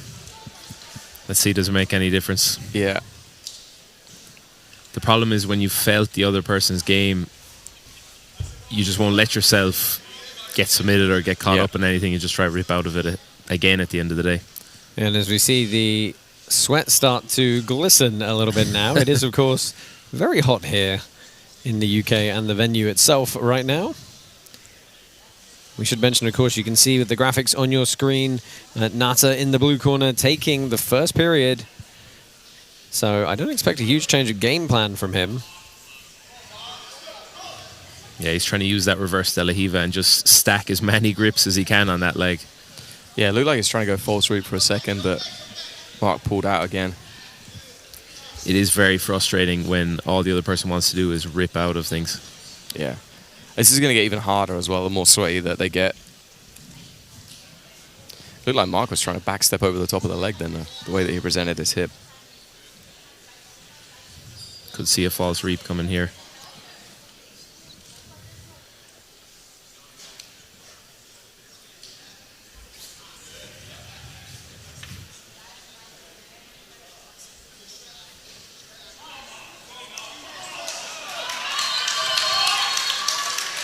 Oh, and he's going to get a formal penalty now. Yeah, I mean, I think that's honestly fair. He's not engaging in the position.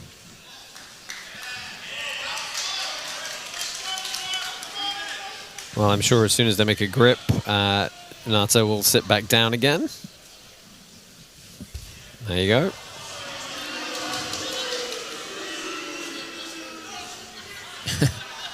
It's not the best ad for jiu-jitsu. No, but you can understand the frustration and the wanting to give him some gamesmanship back. Yeah.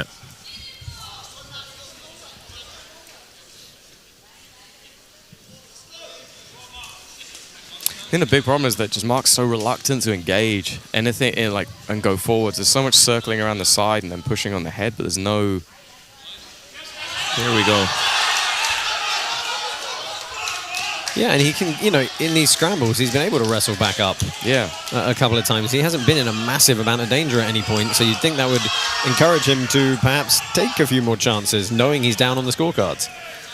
He's clearly got an edge in the physicality, but maybe he thinks that's the only edge he has, so that's the only thing he's going to use then. Yeah, I mean, his leg entries haven't been bad, you know. No. They've not been bad. Like, he's been able to get to decent positions. Even more so than Nata has. Yep. Finally, a bit of control now we're seeing. Yeah. Only 2 minutes left. Corner of Mark Hibbard reminding him of that, and he definitely has to push forward to try and force the 3-minute overtime here.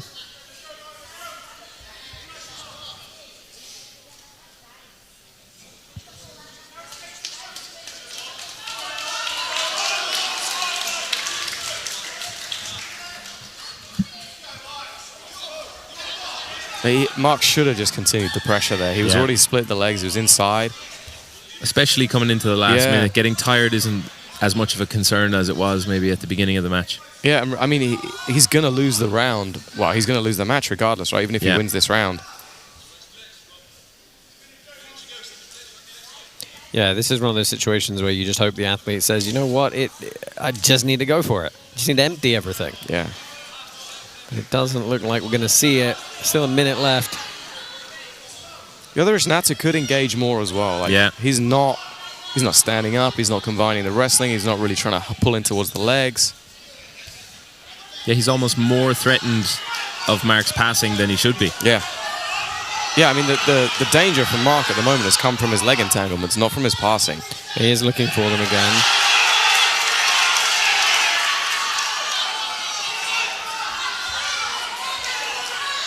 And again, not a bad attack again. Yeah, it was solid. Again, though, they are both getting very slick at this point. Going in towards the false sweep is Nata. Well, the crowd don't like that he stood up and then immediately sat back down. But he says, hey, that's within the rules.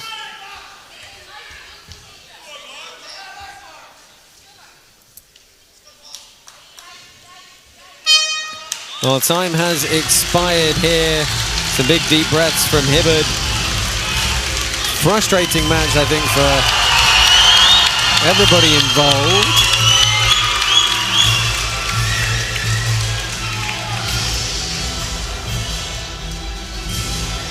Yeah, let's take a look at the replays here. I mean, we do still have a judge's decision to render. It's not a foregone conclusion by any means.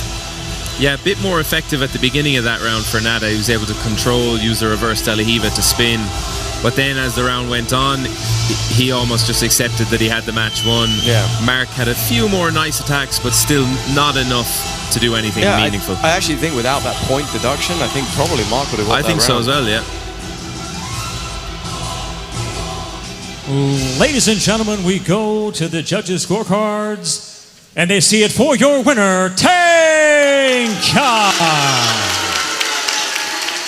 Well, the crowd don't like it, but you can only play the opponent that's in front of you.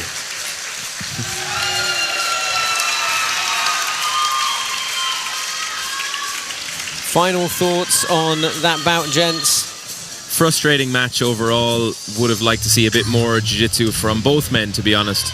But it does show the value in, even when you're playing against someone who's negative on top, the bottom player does need to use certain grips and try and keep control and get some attacks off. Yeah, I would have loved Mark to just do that from the start, right? I think it's not necessarily his game, like he's a little bit more of a pressure player. But to me, he won that second round without the deduction, without the story. Just a little bit too much respect and trepidation for what Tanka was going to do on the bottom. He could have played the game that he played from the beginning of that round, and then he could have almost too negative for his own good. Exactly. He actually would have had a better chance if he opened up a little bit more. Yeah.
Well, don't forget that we have a whole slate of events that you can get involved with between our Polaris PSG and Polaris Open cards coming up for the rest of the year. We've got 5 on deck, starting with Barcelona, August 29th, moving on to London, Birmingham and Bristol. There's also an event in the Netherlands in Utrecht in October. And if you're not familiar with our Polaris PSG and Open systems, it is your opportunity to go ahead, compete, and potentially, if you're an elite competitor, compete in a bracket that can get you onto one of these Polaris cards. We have 2 of those competitors who've been through that Contenders series on the PSG events on our main card tonight. Sebastian Patyk competing for $30,000 in one of the best brackets in the world in our welterweight Grand Prix. And of course, Sarah Galval's opponent, Zara Di Tofano, is coming through the women's Contenders bracket. So if you're an elite competitor, it is absolutely a pathway for you to earn your way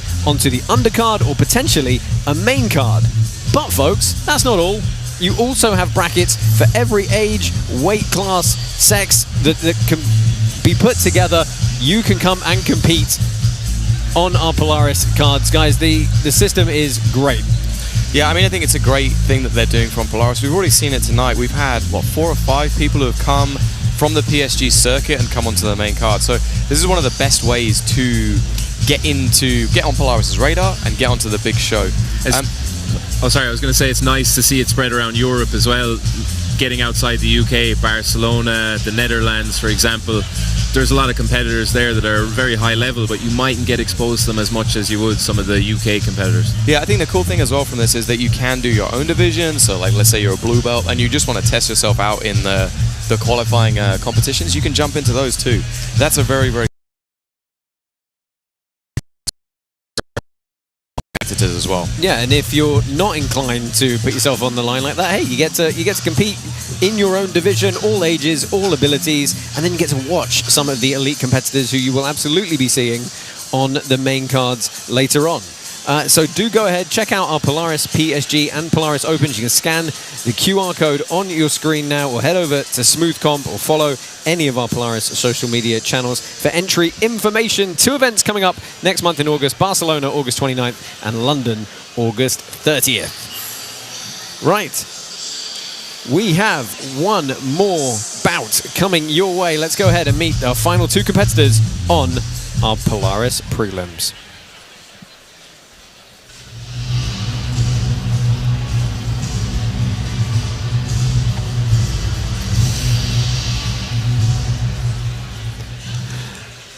Let's welcome, fighting in the blue corner, Yakira Perez-Crespo.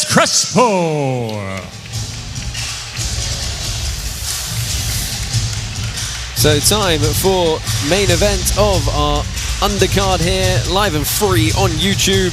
Yakira Crespo makes her way here. She is from Alicante in Spain. She's been training for 7 years.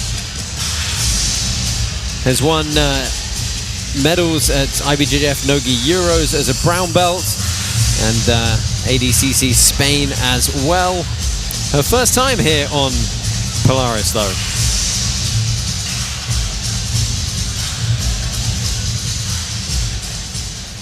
And now let's welcome, fighting in the red corner, Emily Leiva.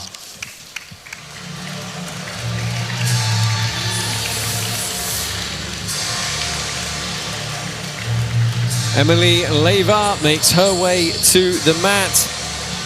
She had a fight here at one of our previous events in March against Martina Zola, and she got the win there.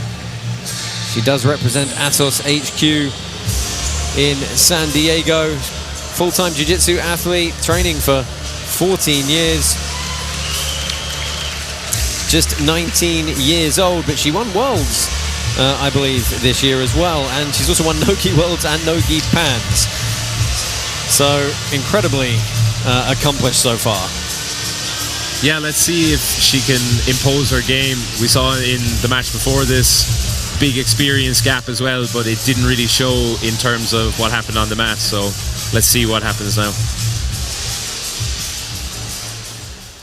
Let's get the action started. Our next bout is in the flyweight division. Introducing first, fighting out of the blue corner. She stands 5 feet 1 inches tall, official weight 54.2 kilos. Representing Ilis Jiu-Jitsu Academy and Focus Jiu-Jitsu from Spain. Introducing Yakira Perez-Crespo.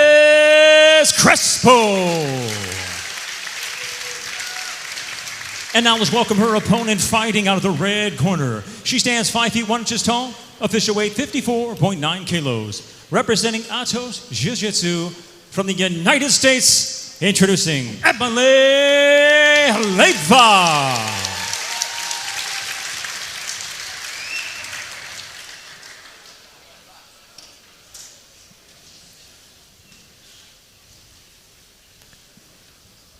So first 5 minutes on the clock. Last bout before we head over in about an hour's time to flow grappling for our Polaris 38 welterweight Grand Prix and the $30,000 prize. Good work quickly from Crespo. Yeah, she's in on a deep knee slide here. Forced Emily to turtle, and as Emily recovered, she dropped into the knee slide position. Really nice posture on the passing as well. Staying really low, lots of good intent. And she's getting straight into her moves from here. Yeah, we saw in our last match, Martina had... Oh, this is a tight knee bar. Ooh. Outside heel hook. Nice defense, though, from Akira. Yeah, staying very, very composed in defense. The knee bar certainly was extremely deep. Now she's going straight footlock. Elbow to elbow grip here. This is tight. Oh, she doesn't want to tap, and she... I wasn't sure. Bit of a Brazilian tap there. I thought it was, yeah. That elbow to elbow Aoki lock is very powerful. You use like your body to do the finish instead of your arms. Looks like she's in towards the knee slide. Yeah, she's got good upper body control here. Yeah, she's nice and low down on the hips. Her hips aren't too high, so it's going to be hard to off balance her. Emily's shown a very dexterous guard though whenever we've seen her compete. Yeah. Very, very flexible, good at getting her legs back into positions. Looks like Akira's trying to step over this knee. Just difficult when you have that kind of flexibility in the guard. It's easy to just slip in a hook and get straight on the counter as we have here. Yeah, I think she kind of almost went to the false read position, then used that to go behind and set up this toe hold. Oh, and that's really nice. Going back to the knee bar. Legs into the knee bar, and that is the finish for Emily Leyva. Great finish. Good submission in the first round. Big hug from Sarah Galvao. Much better control on the foot for the second knee bar. On the first one, the foot was free. She was able to spin and just create a little bit of space. Foot was stuck on the second one, so she has no way to turn out of the knee bar. Let's go ahead and look at some of the replays. The sequence was lovely. Yeah, in the second knee bar, she used a toe hold, and then using that toe hold, she allowed her to create the correct angle for the knee bar. It's one of like the most classical leg lock combinations in jiu-jitsu. You see it here, she goes to the toe hold. This big back heel. Yeah, there's the defense for the toe hold is to kind of extend through, and then that allows her to create the angle for the knee bar. Nice finish.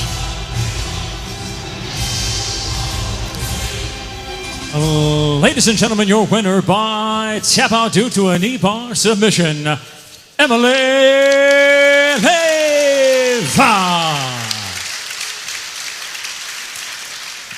Emily Leyva gets the victory here. Fun match, quick match, but fun match. I mean, credit to Crespo. She came out and really tried to take it to her. Man, she got some really nice passing positions. Emily was able to execute her game, and as we were talking about, she's got those very dexterous legs and able to get them in. Yeah, very technical match, and both girls going for the win, which is always nice to see. Straight out, no messing, and a nice submission to finish off. Yeah, really, really good job by Emily. Josh is doing it.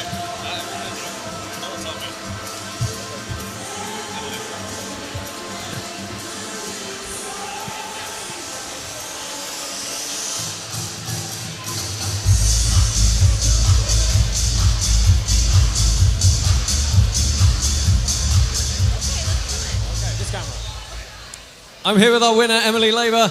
Emily, how do you feel about that one? That was a lovely sequence to get the knee bar at the end. Yeah, I feel really good. I've been working on a lot of leg lock transitions and things like that back home at Atos in San Diego, so I'm really happy that all the hard work that we put in during the gym was able to replicate during the match. And yeah. Did you know what to expect coming into this one against an opponent you may not have known as much about? Yeah, I couldn't really find too much about her. I tried to study, but there wasn't many matches, so I just went in there going to play my game, and I'm not worrying about what she was going to do, just focusing on what I wanted to do. How has the experience been for you here at Polaris? You've been here a couple of times now, and we always love having you. Yeah, I love Polaris. They really spoil us athletes. And this is my second time here. I competed in March where I got the decision win, so I'm happy I was able to come back and finally get a submission win like how I wanted. It was a great performance. I'm sure, more than sure, we'll be having you back once more. Let me ask you one last question. I'll let you go celebrate. Your corner, your teammate, Sarah Galvao, is up later for the bantamweight belt. Give us your prediction. Oh, I think she's going to get it. I think whoever stands in her way, she's gonna go right through, and I think she trains hard, like super hard, probably the hardest worker at Atos, so I think she's gonna come home with the belt. Well, I'm sure we'll see you mat side with her a little bit later. I'll let you go celebrate for now. Ladies and gentlemen, your winner, Emily Lever.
Well, thank you for joining us here on our live stream, free on YouTube, for our Polaris 38 prelims. Of course, we are jumping over in about 45 minutes, or about an hour, should I say. 6:30 p.m. local time, 1:30 p.m. Eastern, to Flow Grappling exclusively for our Polaris 38 welterweight Grand Prix. $30,000 is on the line, and it's going to be one of these 8 welterweights that takes it away. Opening up the bracket, Mateusz Szczecinski and Deandre Corbe. Carson Coles, Michael Liera Jr. round out the left-hand side. PJ Barch, Taylor Pearman, absolute barn burner of a first-round match, is in the other side of the bracket, along with our Polaris contender, Sebastian Patyk, taking on the returning Tommy Langaker. Guys, lots to look forward to. A couple of insane matches for the first round. Yeah, I really like the way that this card is laid out. I think that matches are very, very even, and a lot of them are kind of, coin flips. Who's going to get the upper hand is going to be the person who progresses. So it's really exciting to see how it's going to shake out.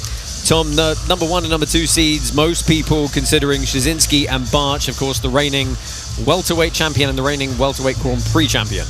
Yeah, and funny enough, some of the biggest matches are actually taking place in the first round. Like, we have Szczecinski, probably number 1 seed, Barch probably number 1 seed on the other side, but they both have really difficult matchups in the first round in Corbe and Pearman, and I feel like whoever wins that match on either side of the bracket, we could most likely see them in the final, maybe against each other. Yeah, that's not to count out the likes of Liera Jr. on the left and Langaker on the right, because those guys have been and done everything you can do at a kind of IBJJF international level. And then you throw in the dark horses of Carson Coles and Sebastian Patyk, and there's some really interesting storylines and matchups that we'll talk about a lot later. Yeah, I mean, I was super surprised to find out that Michael Liera Jr. is only 33. Like, he was winning the Color Belt World Championships back in like the early 2010s, and he was one of the top prospects to come out of the Atos gym at that time.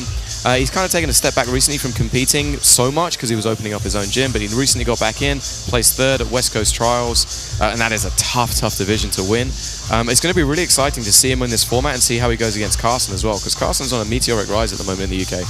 Yeah, and then that is not all to look forward to. Of course, between the conclusion of the semi-finals and the final, we're going to have a title bout between Sarah Galvão and Zara Di Tofano. Galvão, of course, one of the most accomplished faces of women's jiu-jitsu out there right now, and she's taking on Di Tofano, who came through our Polaris PSG qualifier system. Yeah, and Zara, being from Ireland, I've seen her compete around the local scene. She's very high level, And the thing about Sarah Galvao, there's a lot of footage on her. There's a lot of ways to study and game plan. So I'm sure Zara, with all her great coaches back home, she'll be coming in with a plan, whereas Sarah might struggle to find as much on Zara herself. So the first few minutes of how the match goes will be very curious to see who can get the win there. Yeah, I mean, on paper we can't get away from the fact that, like, okay, the underdog is Di Tofano and the more experienced Galvao is the favourite, but always makes it interesting because you just don't know. Yeah, I mean, Di Tofano is a very, very good competitor. She won the ADCC in Ireland, right? She's placed in Nogi Pans in the US, and she's very young in terms of like her age, in terms of the sport. And it's going to be really exciting to see, as you say, Tom, how she can kind of match up with Sarah, and how Sarah is going to game plan for someone who is a little bit less well known, maybe not been able to see as well. Well, all that to look forward to in about an hour's time. Join us live and exclusive on Flow Grappling. Head over and get your membership now if you haven't yet. Much to look forward to for the rest of the year, of course, including ADCC World Championships from Krakow in September. We'll join you there in about an hour's time. Otherwise, stay safe and thank you for joining us.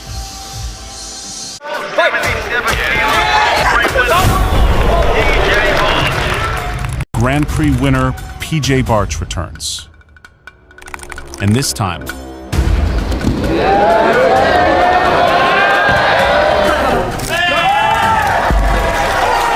welterweight champion Mateusz Szczecinski is waiting.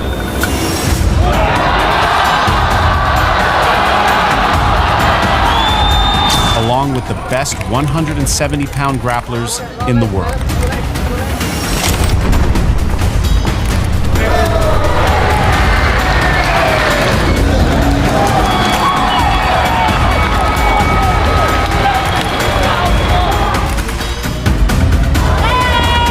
Also featuring super fight, Sarah Galvao versus Zara Di Tofano for the bantamweight title. The Polaris 38 Grand Prix live on Flow Grappling.